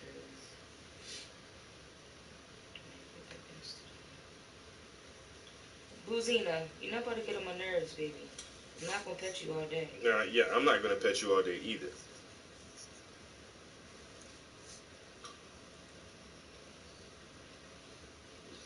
You gotta go outside. You pee so much. You pee more than I do, yo. You know that? No, she just wanna be annoying. No, she probably do got. When she gets really, really annoying, because she gotta take a piss. See, moms. I just let you out. Say that shit don't matter, yo. I gotta just pee let you again. out. That's because you be out there playing, eating chicken bones instead of using Where the the bathroom. fuck you get that nasty ass bone from? Exactly. That's what I want to know. And then you ain't want to give it back to And me. then brought the shit in the house. All bloody and nasty. Ugh. Nasty butt. Right after you just got a bath And then you and want your to teeth lick brushed. somebody. Dirty butt. Gross, yo. Little dirty butt. You smell good though. You still smell good. You know What? what it seemed like, because What? there's raccoons and cats, and it be trash day, and then other animals are goddamn digging the trash and leave all shit everywhere, and then she goes out there and find whatever they would be leaving out there. That's why I'm gonna be putting my trash out to the morning of, yo. You leave that shit out there, motherfucker put that shit out there the day before, man. Like, man, overnight, animals gonna get in that shit, yo. That's what, and then that's why That's what I be saying, because like we didn't even eat whatever that yeah, was. whatever the fuck that shit was. That That shit shit was like come a from, pork bone or something, yeah, wasn't that it? shit come from somebody else's trash, yo. Yeah.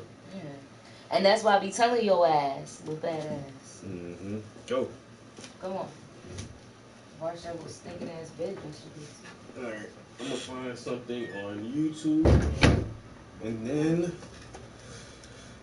I gotta paint for a minute. I'm gonna make it look like sushi, rice, and fried tofu. No, man, it was goddamn smoked turkey necks. Smoked turkey necks, rice, and yams. Boy, I love it. You ain't never had smoked turkey necks? Delicious. Turn that shit off and turn this shit on. I love some smoked turkey necks with rice and yams.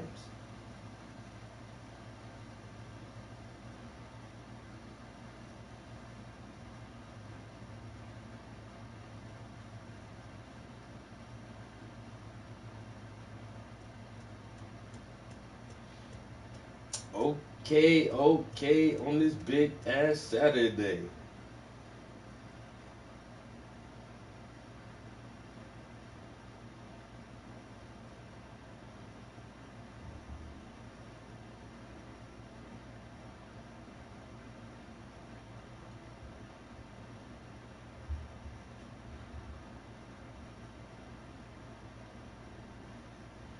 Canadian Minister of Defense on Galactic Federation of Aliens.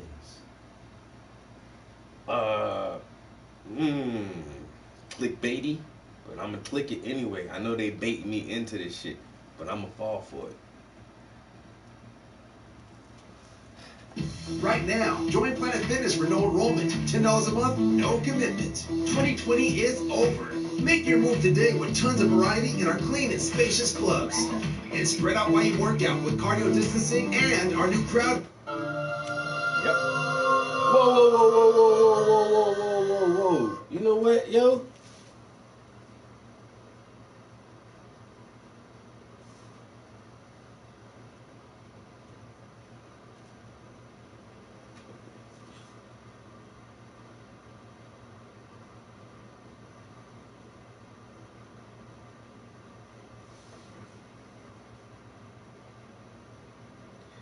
I go to Planet Fitness, right?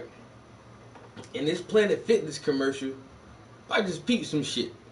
There's like, come in and, social distance while we work out in our clean facilities. And they show They showed employees like sanitizing the place and using spray cleaner, and then they showed the people on the treadmills with like one treadmill in between each person, and they're running, but they did not have masks on. In that commercial just now, the lady and the guy were on a treadmill with no mask on. At all. No mask covering their face while they run on a treadmill. But if you go to Planet Fitness in real life, they have signs everywhere that say, hey, mask up, and you must wear your mask at all times that you're in our facility. So how can they do that, you know, at their facilities, but in their commercials they can show you people exercising without masks on? Like, that shit just confused the fuck out of me.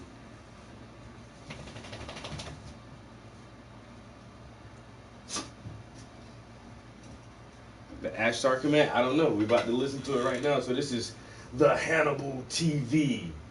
And it says Canadian Minister of Defense on Galactic Federation of Aliens. So this should be pretty good. That's why Trump want to make Space Force. I phoned my nephew and said, give me the general's telephone number, give him a heads up that I'll be calling. Because I thought I should check with him personally and hear his voice and what he had to say. And I had met him, so I knew who it was. And so I phoned him, and before I could even say, hello, how are you, what's the weather like, he said, every word is true and more. Those were his opening words. And he spent 20 minutes telling me the and more, within the limit of his oath. I guess it went as far as he could. And he said, and this was the most important thing he said during that period, was that there have been face-to-face meetings between United States officials and visitors from other star systems. What? Period. What? No equivocation. What? And so with that assurance, and my own conviction based on what I already knew, I said I'll go to the meeting. And at the meeting I said that UFOs are as real as the airplanes flying overhead. And that was it. And it's been reported in a couple of interviews that you've mentioned there's a federation of alien species. Do all of the alien species kind of work together, or is there warring species that war with each other? Well, I only know about the Galactic Federation, and I don't know much about it, so I shouldn't talk about it. But they are concerned about what's... Because we don't have control of the what? We don't have control of the space lanes, and Russia does. And then he said, don't quote me about Russia. Well, I don't know. I mean, the International Space Station is for everybody. So every nation is sending their astronauts up there for study. And I don't think anyone has, right now, any kind of off-world weaponry set up like satellites that maintain a constant orbit around the planet. Like, and if they are, they got to be some extra deep black projects, because there's a lot of shit floating around our planet, a lot of space debris and old non-functional satellites and all kind of shit. But are there weapons? Do any nation have weapons up there? I really doubt it. You know what I'm saying? Space right now is mostly for exploration, but, you know, we are getting to that point where some nations do feel like they want to branch out and have bases on the moon. We're talking about colonizing Mars. So I think ETs control the space lanes. I don't know, man. They might do. They might do, man. I remember that one time they shot some missiles at the moon. Y'all remember that shit? That was in the 90s. And they did that experiment and shot like a 3-stage missile rocket or some shit at the surface of the moon, and that shit did not react how they thought it would react. You know, they already had their hypothesis on if we do this, then this should happen. And science was like, nah, nigga, the moon ain't what y'all think it is.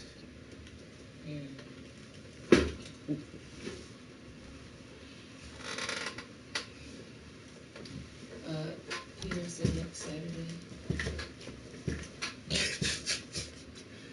That's up to you, yo. I promise I have everything together this time. Yeah, because he's like, next weekend I'm fixing the computer now, getting everything updated. I was like, oh, so you were still having issues? I know you blown. He said, I never got the chance to sit down and fix it. I'm getting ready for this and that. He was like, I've been on the go. He was like, but next weekend I got you. If you could do Saturday. So I'm guessing he'll have everything fixed by then. But he did just like start a new job this weekend. You know. So I get it. And then other people that record, not just me. So. But I was blown. I'm like, God.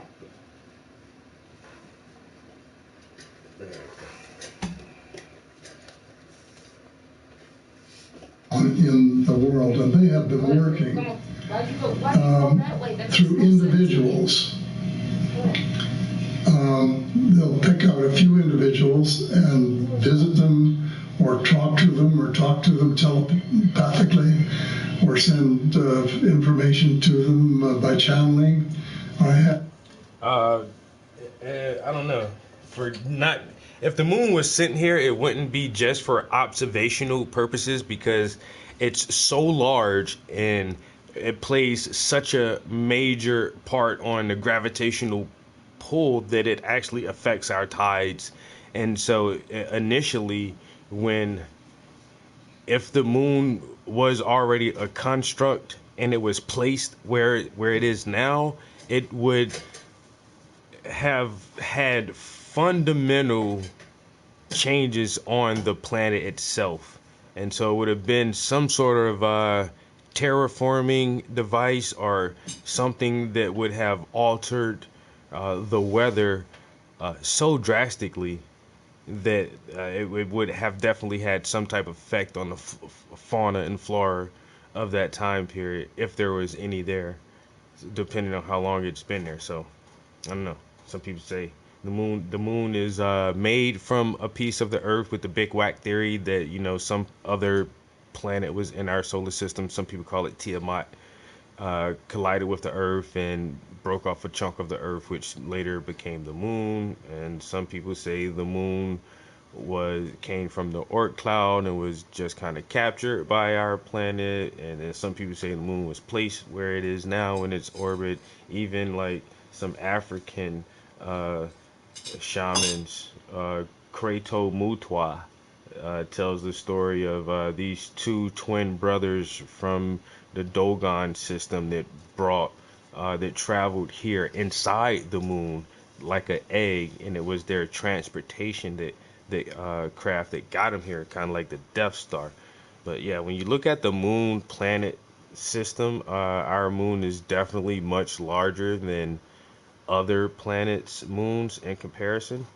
So there's a lot of strange shit with our moon, and it doesn't rotate. That's another weird thing. Like mostly all celestial bodies rotate to some extent, but like our moon is locked. It's just locked in place, which is cool. You know, if you don't want to spin around moon, it's all good. You ain't got to show us your backside. It's all right. Some people say the moon is hollow and made of cheese. Some people say there's the man on the moon. Well, that's what that 97 experiment showed, that when they hit the surface of so they shot a 3-stage rocket at the moon. The first stage of the rocket was to impact the surface of the moon. The second stage of the rocket was a set of sensors that would then analyze the dust cloud and what elements made up the dust cloud that was, you know, projected from the surface of the moon due to the impact. But they recorded that the moon rang like a bell, like a hollow bell after the impact, and then it immediately stopped after a certain amount of time, like like it had shock dampers in it or something. Like it, whatever they expected to see and measure, it didn't add up to what the fuck they expected, yo. And when they hit that moon with that shit, yo, it did not. It reverberated like it was hollow. So once again, there's a lot of weird shit with our moon, yo, and that's just what it is. I think all this shit's weird. Gravity, oxygen, all of it is just like, what the fuck? How, bro? All right, let's get to the paint. Yeah, it did rain. It rained like a bell. Yep. Yes, it did. All right, I'll be down. I'm gonna do this for another hour or so I can get this time lapse. A very close friend who was writing a second book right now, with channeling from a species called the Pacetas. Very few people have heard of it. They have a deal that they won't interfere, but I think that there's also a loophole if things get bad enough that they would make exceptions, but we can't count on them. I mean, maybe we can count on them, but we shouldn't count on them because they say, you clean up your act. You're in charge. It's your planet. And if it comes to a dead end, it'll be because you let it or made it a dead end. Because it wasn't necessary and you had everything going. It's one of the best planets in the whole universe. And everybody covets the fact that it's so good, and you have been destroying it. And this is something that we've tried to let you know by various ways over a long period. The individual communications always say, look, there are things you've got to do. Stop your clear cutting, stop your fracking, stop using fossil fuels, because there are better ways. Thank you for watching the Hannibal No, that sounded. Please like this video if you enjoyed it, and click. Sounded so fabricated, bro. Whatever the fuck you were talking about just now, go ahead. Yeah, but he just gave us like the plot from The Day the Earth Stood Still. It's basically what he just said. But it is true. I mean, if there is some type of galactic council or federation of sentient interstellar beings, then I would imagine it is like that. Like, yeah, you know, hey, the universe is big, man. This shit is endless. There's tons of planets out there, but in certain sectors and certain regions of certain quadrants of certain solar systems and universes, there's not, you know, it's not a lot. It's like real estate, you know what I'm saying?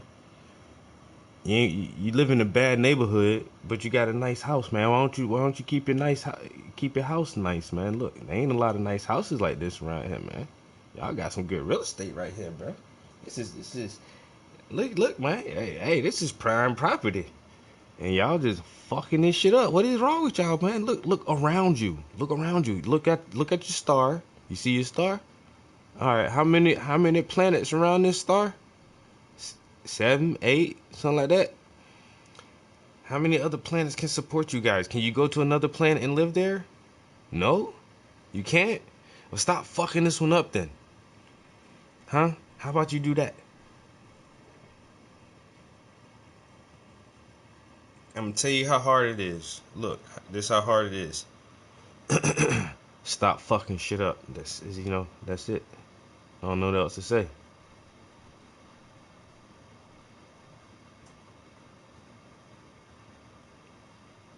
Elon Musk trying to show y'all the way, man. It's batteries, man. Let's get these batteries together. Let's make these batteries super storage capacities, and so we can get off this fossil fuel, man. Y'all just burning y'all burning dinosaurs? How come all the dinosaurs ain't turned to fossils then? And then how come all the fossils ain't turned into fossil fuel? I'm just trying to ask some questions. Anyway, look, man. If I was an alien, I would say the same thing. Get your act together. That's why we ain't fucking with y'all, man. Y'all look at y'all. Look at you. Man, Nikola Tesla told y'all 100 years ago how to use the magnetic frequency and harmonics of the planet itself due to its own natural rotation within space that causes electromagnetic activity in air and just in thin air. That's how it just works. You can just absorb this shit out of thin air and use the energy. He already told you that, but y'all still want to like burn gas and shit. Like what? I don't get it. Y'all want to do what? See, that's why we don't fuck with y'all, man. We gave Nikola Tesla all the answers. He gave them to y'all. And then what? Y'all just fuck that dude over, man. Too big for your britches. Nobody can't tell y'all shit. You know, y'all could have been had moon bases and warp drives but nah. Y'all niggas like war. You just rather like, you know, blow shit up. Y'all rather blow shit up than go travel the stars and shit. You know what I'm saying? Try to conquer your universe. Nah, y'all gonna stay stuck on this beautiful ass planet and destroying this shit. Dumb some bitches. I almost, you know what? I love being black, but I hate being a human. You know what I'm saying? Humans are dumb as fuck, man. We're like smart dummies. You think we so smart, but when you really sit back and look at how we do shit, it's just like, wow. We kind of fucked up as a species, you know what I'm saying? And we supposed to be like the smartest species on this planet. Okay. We so smart. We gonna destroy the only place we can live. The only place we know we can live at for sure. And then they even some places on our own planet where we can't live. I can't just go, you know, live in Antarctica like without, you know, the same way I'm living now, just go out there all natural and shit. Nah. You freeze to death, man. You know, they just certain places we can't even live right. Well, we gonna fuck this whole shit up. For saying it done, you know what I'm saying? Fuck it. Let our grandchildren figure some shit out.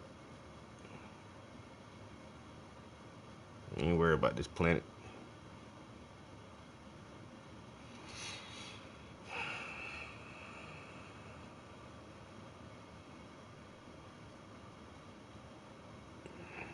Yeah.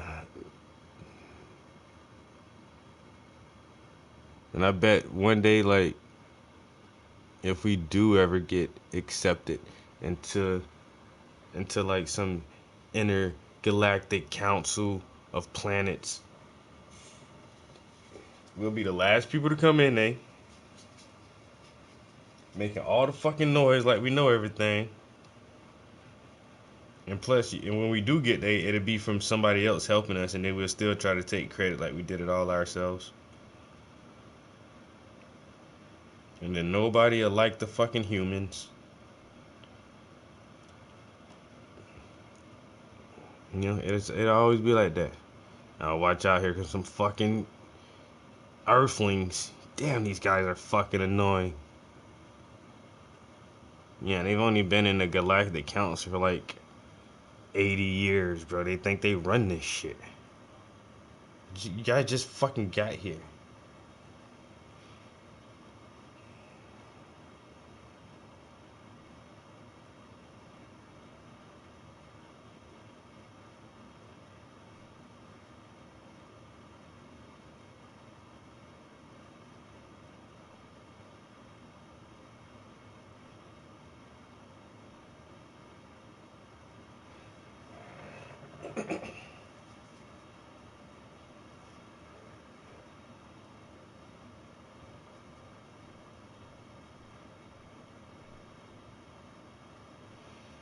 I was gonna look up damn.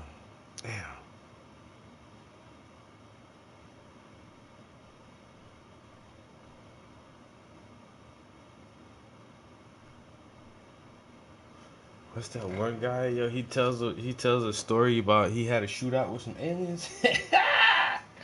Y'all ain't never hear that one, huh? Yo, man said he was in a shootout with the aliens. The aliens had a ray gun, yo, a death ray gun or some shit, yo. And yo, the alien shot somebody with that shit, and like he said, blew a hole in him, like literally like a big ass hole. Ooh, that was my laptop scooting across the table. That wasn't my ass, guys. So I can't remember the name. Guy tells story of shootout with aliens.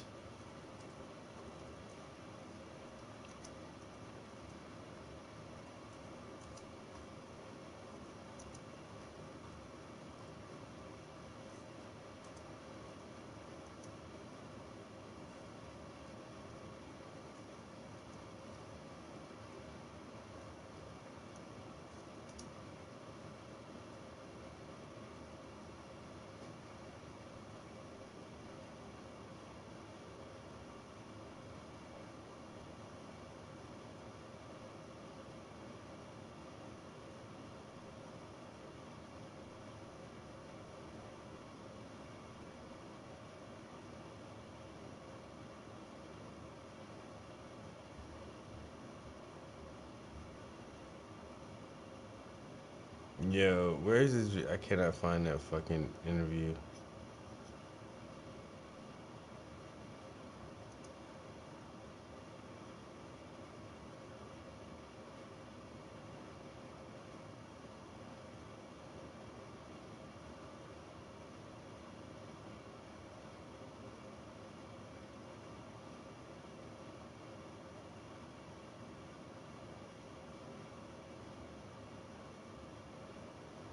Nope.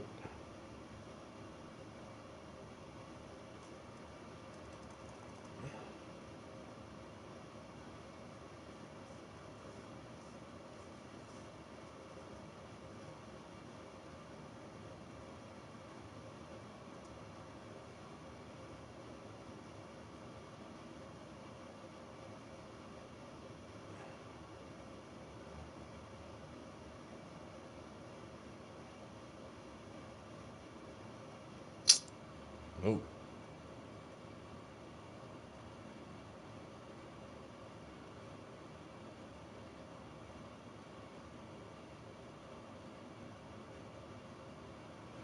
Anyway.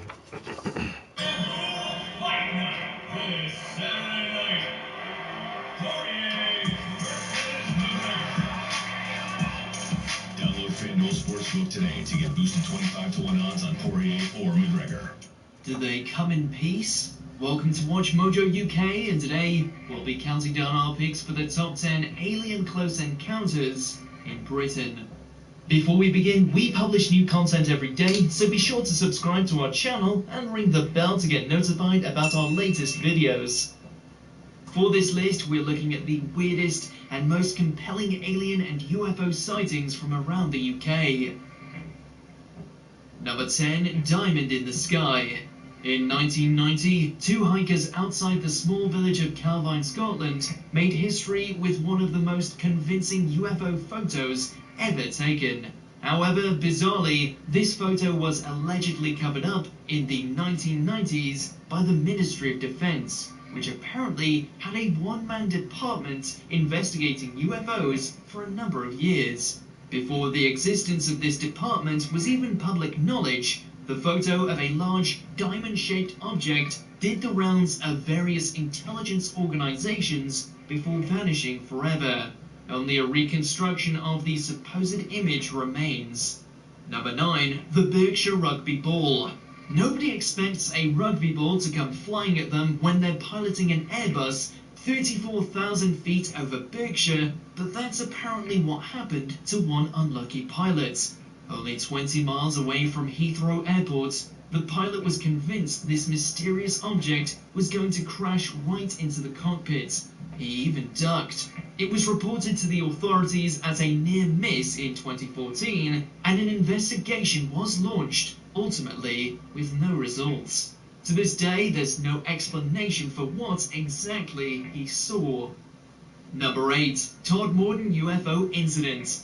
Hypnosis has been known to work wonders for alleged abductees. It certainly did when it was used on P.C. Alan Godfrey after a close encounter in 1980. He clearly recollected a craft the size of a bus in the northern village of Todmorden. After various calls from the public who were concerned about a herd of cows escaping, presumably spooked by the ship, a stranger named Joseph supposedly took Godfrey aboard, where a number of little creatures, or robots, examined him. Several other officers and a lorry driver also claimed to have seen something similar, adding credibility to his account. Number 7. The Dudley Dorito. The Midlands' most famous alien spaceship, the Dudley Dorito, has been sighted many times in recent years. Not only have there been eyewitnesses, but some of them have even managed to photograph or film the mysterious shape. The object gets its name from the area where it appears and its triangular shape, looking like a big crisp in the sky with a few bright lights to boot. For at least a decade, it's plagued the skies, roughly 5 times the size of a jumbo jet, and people are still at a loss for explanations. Number 6. The Copper Man. The oldest alien incident on our list occurred throughout the 18th and 19th centuries in and around Portsmouth, where a mysterious entity, retroactively called the Copper Man, was repeatedly sighted. While only really known to locals, this story of a human with metal skin, first recorded in 1798, is incredibly weird. A young maid even saw the man with metal flesh walk out of the sea and then go back in again, disappearing. But this frightening creature hasn't been seen at all since 1801. Number 5. The Stanmore Saucer. When police were called out to a woman's house late one evening in 1984 because she claimed to have seen a UFO, they presumably didn't expect to also be faced with the object in question. However, when they arrived, the mysterious craft was still visible overhead and stuck around long enough that they had a chance to do a rough sketch of it. The RAF also reported not having any planes in the sky that evening. As the story goes, the police even attempted, unsuccessfully, to follow it down the M1. Number 4. Ilkley Moor Alien Sighting. On a cold evening in 1987, retired policeman Phil Spencer was out for a walk on Ilkley Moor, Yorkshire, on his way to visit family. He also had an idea to take photographs of strange lights he'd seen on the moors, but definitely got more than he bargained for. He saw a strange being, took a photo, and chased it back to a UFO, which quickly took off. The photo was then analysed by optical physicist and ufologist Dr. Bruce Maccabee. The conclusion was that it had not been edited and the creature was no known animal. Number 3. The Envoy. The Ministry of Defence may have acted shadily on occasion, but in this instance, they apparently didn't think anything of a strange man claiming to be an envoy for an extraterrestrial diplomat who wanted to speak to the authorities. The man said he'd been in contact with aliens, specifically an alien named Algar, since he was age 7, and that Algar was finally ready to reveal himself publicly. Unfortunately, before this could happen, Algar was supposedly killed by some other aliens. The MOD never chased it up. We can kind of understand why, though. It does make for quite the story. Number 2. The Falkirk Triangle. When you think of the UFO capital of the world, the first thing that springs to mind probably isn't the village of Bonnybridge, Scotland, also nicknamed the Falkirk Triangle. But it's this area's claim to fame ever since sightings began in 1992. For whatever reason, aliens seem drawn to this patch of land between Falkirk, Stirling and Bonnybridge. Though skeptics believe that it's all a scheme by a local politician, Billy Buchanan, to attract tourists. but there's still hundreds of reports of strange lights and objects in the night sky. Number 1, the Rendlesham Forest Incident.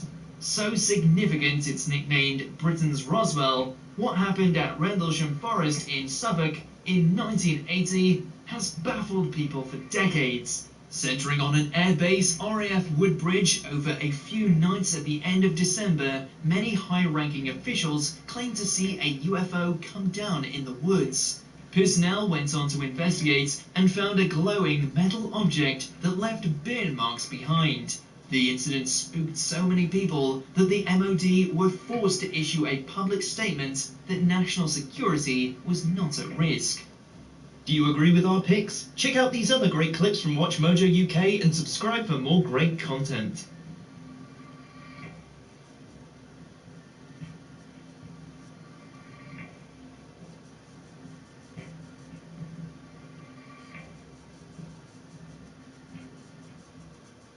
Meet your next pillow.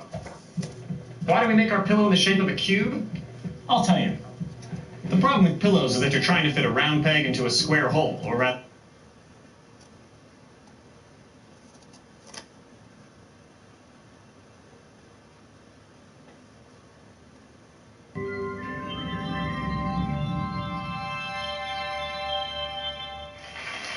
And so today we're going to talk about what happens if and when intelligent life contacts us. So what would that be like? What should we say? Will we understand what they're saying? So to help us discuss this, our first guest is an anthropologist at York University, and she researches, amongst many other things, the evolution of intelligence, the colonization of space. She's collaborated with the NASA Astrobiology Institute, the SETI Institute, and the 100-Year Starship Program. Please welcome Catherine Denning.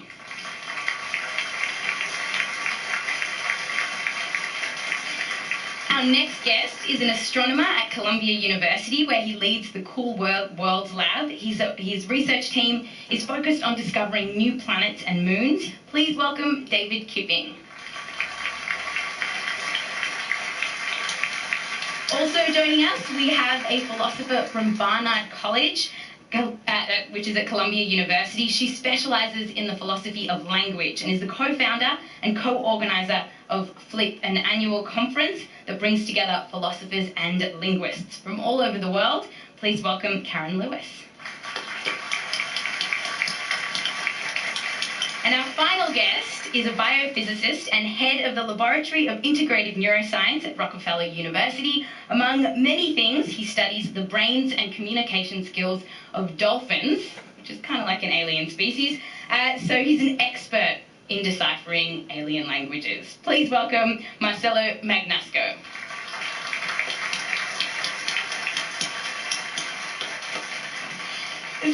So David, catch us up to speed on the ways in which science is currently searching for intelligent life. Sure. So probably the most famous program that's trying to look for evidence of extraterrestrial civilizations is called SETI, S-E-T-I. That's the Search for Extraterrestrial Intelligence. And traditionally, ever since Frank Drake first started this project, I think back in the 1960s, and with a famous project called Project Ozma, they started listening for radio signals, essentially hoping that somebody was transmitting in their direction. And that makes a lot of sense. Radio, which is a form of electromagnetic radiation, travels at the speed of light, so it's the fastest form of communication, and it's very cheap to produce and receive. So it kind of makes sense as a way to look. More recently, scientists, and I guess you might bunch me in with this group, have been thinking about other ways that you might be able to reveal the presence of extraterrestrial civilizations, one of which might be that they are not intending to tell us that they are here, they're not deliberately messaging us, but maybe we can still tell that they're there by virtue of their technology. So maybe they're building some giant alien engineering megastructure, and we might be able to see them in their act of building that, or maybe see the waste heat, for instance, from the giant machines they're using. So recently, both of those approaches have emerged as sort of the main avenues we're using. And how do you see if someone's trying to build this weird alien structure, you know? Yeah, that's a good question. It's almost like Arthur C. Clarke would say that such an advanced civilization would be indistinguishable from magic in a way. So how on earth can you look for something which could essentially be magic? And that's kind of what we kind of do. We look for things which are unnatural. So we think we understand how stars work, we think we understand how planets are built around planetary systems, and we look for stuff that is essentially just cannot be explained by any of the means. There's a very famous type of signal that we look for called a Dyson sphere. Maybe some of you have heard of that before.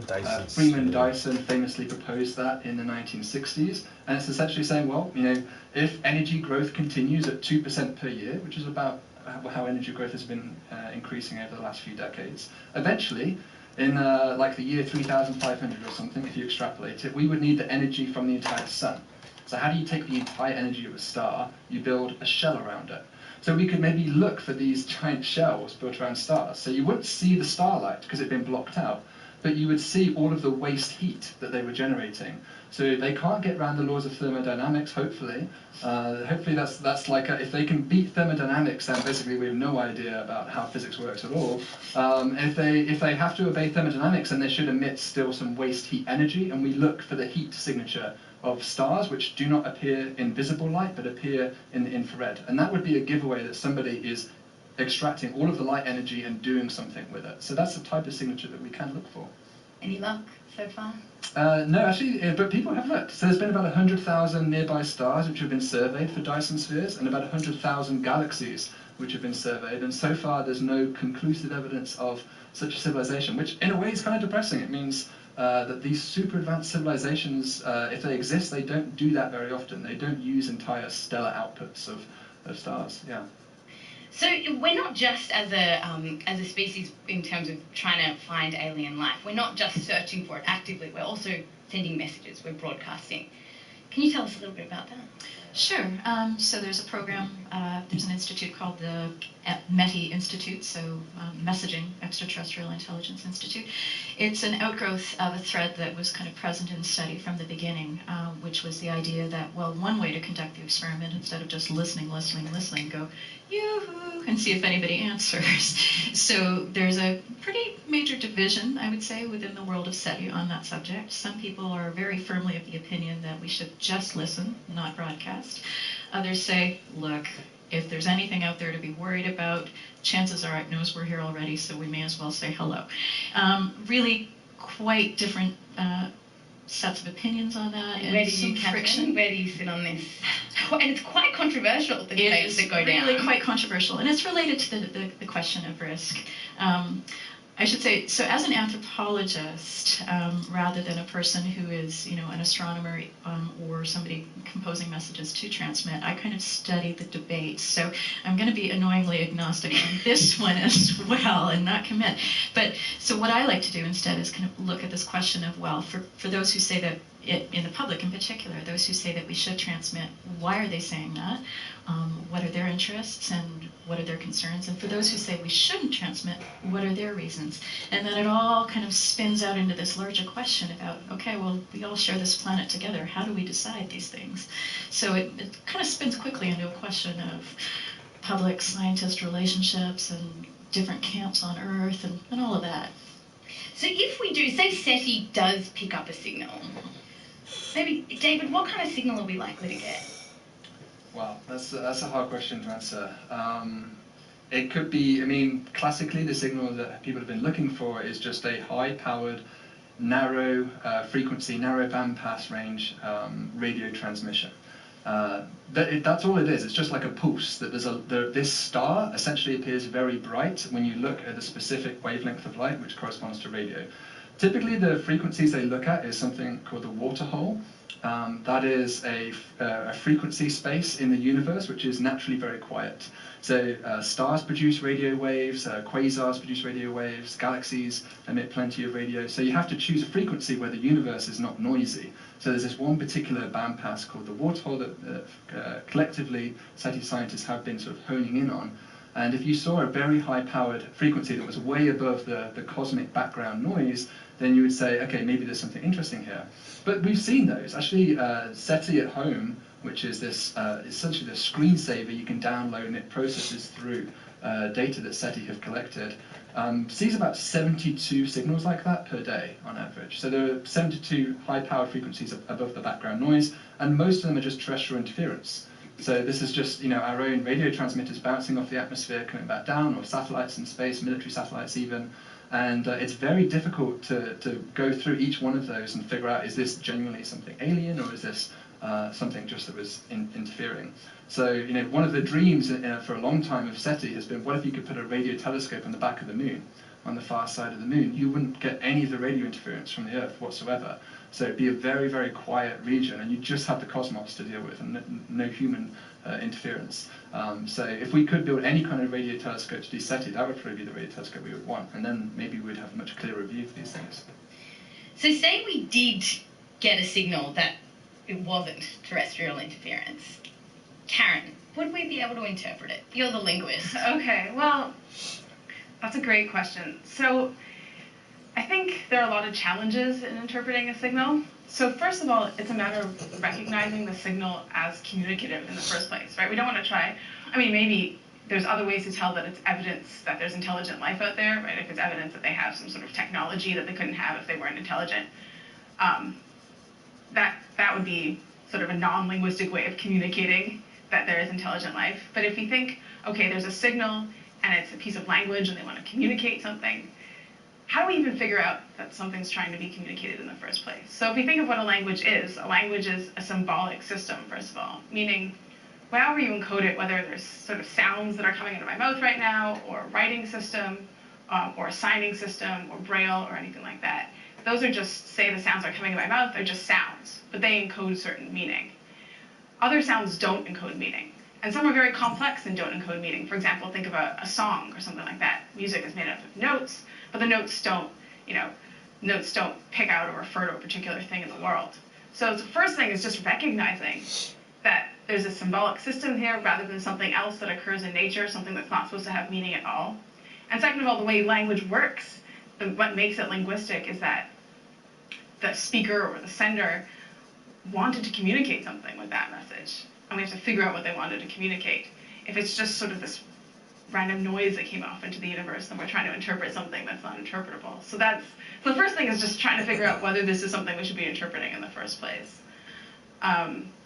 The next challenge is, of course, if we think it is something we should be interpreting, it is how to decode that. And I think there are challenges at all sorts of levels.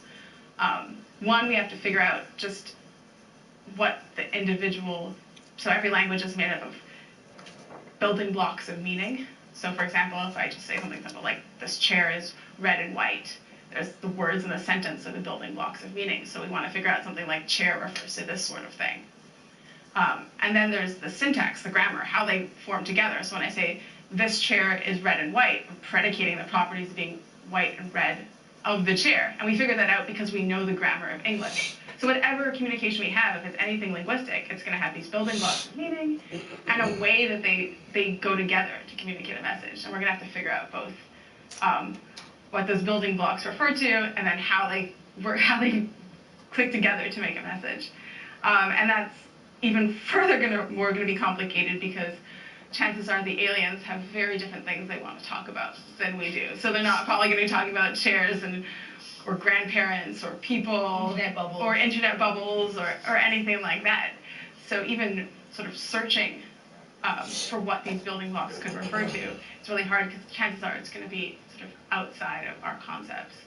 And so even if somehow we decode that a certain word refers to something, we have a hypothesis of what sort of thing it refers to, we're not going to have any sense of sort of what role does that thing play in their society? Just as if we sent messages about chairs, even if somehow they could figure out the word chair referred to like this sort of thing, they have no idea what a chair is really or what role it plays in our society. So there's a sort of, even if you can somehow, and I doubt you can get through all those first layers, you're going to have, at the end, even if you somehow decode the message in a certain sense, you're not really going to understand the message. If I just add something to that, in terms of trying to translate these messages, it maybe seems to us right now like it's a long way off we'd be able to do that. So maybe the advanced civilization might anticipate that, and they might not actually attempt to send necessarily a specific message, but just to broadcast that they are, in the first case, just intelligent. So maybe you could just send the prime number sequence So just a series of, like Morse code almost, like beep, beep, beep, beep, beep, beep, and just send the series of prime numbers, and then at least we would know that was not, there's no way that was a natural process. Nothing in nature just spits out prime numbers. So you might not be able to necessarily tell how to build some giant machine like in Contact, the 1997 film, but you might at least be able to say, hey, there's definitely somebody smart there, because that shouldn't happen naturally. And David, so at the moment we're just kind of, the fun world we live in is we get a signal from far away. How far away are we talking here? Like what is the closest that intelligent life could currently be, based on how much we've scanned the universe so far? So we do, I mean, one of the revolutions of the last 10, 20 years in astronomy has been the discovery of all of these planets in our solar neighborhood and beyond. The galaxy is about 100,000 light years across, to give you some sense of scale. And we have surveyed fairly well within about, I'd say, 2,000 light years of the sun, looking for planets. And we now know that most stars have planetary systems around them. And something like 10% of those stars, sun-like stars, have also Earth-like planets around them. So there is no shortage of Earth-like planets, of order of tens of billions likely in the Milky Way galaxy alone. The nearest example is probably our nearest star, actually. Proxima Centauri is the nearest star. You can't actually see it in the sky because it's too faint. It's a red dwarf star, much smaller than the sun. But it is the nearest star. It's just 4 light years away, and we now know that that has an Earth-like planet around it. Whether that planet truly is Earth-like, though, does it actually have a habitable biosphere around it? Does it have liquid water on it? We don't know. We just know there's a planet there that is essentially the same mass as the Earth, and it has, in principle, the right distance from the star that it could have liquid water. Okay, so say that is where intelligent life is, a mere 4 light years away. So if they had sent us a signal, how long ago would they have sent that signal? So if they're continuously broadcasting it, then we would be able to see it at any time. All we'd have to do is just look up and we'd be able to see it. But when did they make the call? It would be 4 years. I mean, if it's 4 light years, then radio, just like light, travels at the speed of light. So it would take 4 years for backwards communication. So every text message we would send them, there would be, essentially we would send it. It would take 4 years to get there, then for another 4 years to come back. So it would be an 8-year turnaround time on communication for us to get a reply when we send a message back. So that makes it very possible that we could have a little nice back and forth. But what happens if intelligent life is thousands of years away? Thousands of light years away? Yeah, that's when it gets hard. And this is where METI, the messaging aspect is somewhat limited, because we've only been producing radio waves for, 100 years, would you say, something like this? So only 100 light-year bubble around the Earth actually would be aware of our radio transmissions. Everybody else in the Milky Way, up to 100,000 light years away, they might be able to tell there's a habitable planet here, but they wouldn't know that we were producing radio waves, because there hasn't been enough time for those radio waves to reach them yet. So certainly when you look at the grander scale of the Milky Way, it's a very limited volume of the Milky Way that would certainly know that we were producing radio emissions. So Catherine, tell us, if we did get a signal that was from a planet thousands of light years away, how do we know that civilization is still existing? I don't. So, I mean, that's one of the really difficult things. So let's assume a signal does come in. And I think everything that you've said in terms of the content, et cetera, is super important. And there are also facets of the way the search is conducted that means that a signal would be somewhat averaged out. And so a lot of the content would simply drop out. So first of all, I think it's important to realize that content, if it is there, would be difficult to decipher. And so anything that would conceivably tell us kind of the status of that civilization, we just really actually wouldn't have access to.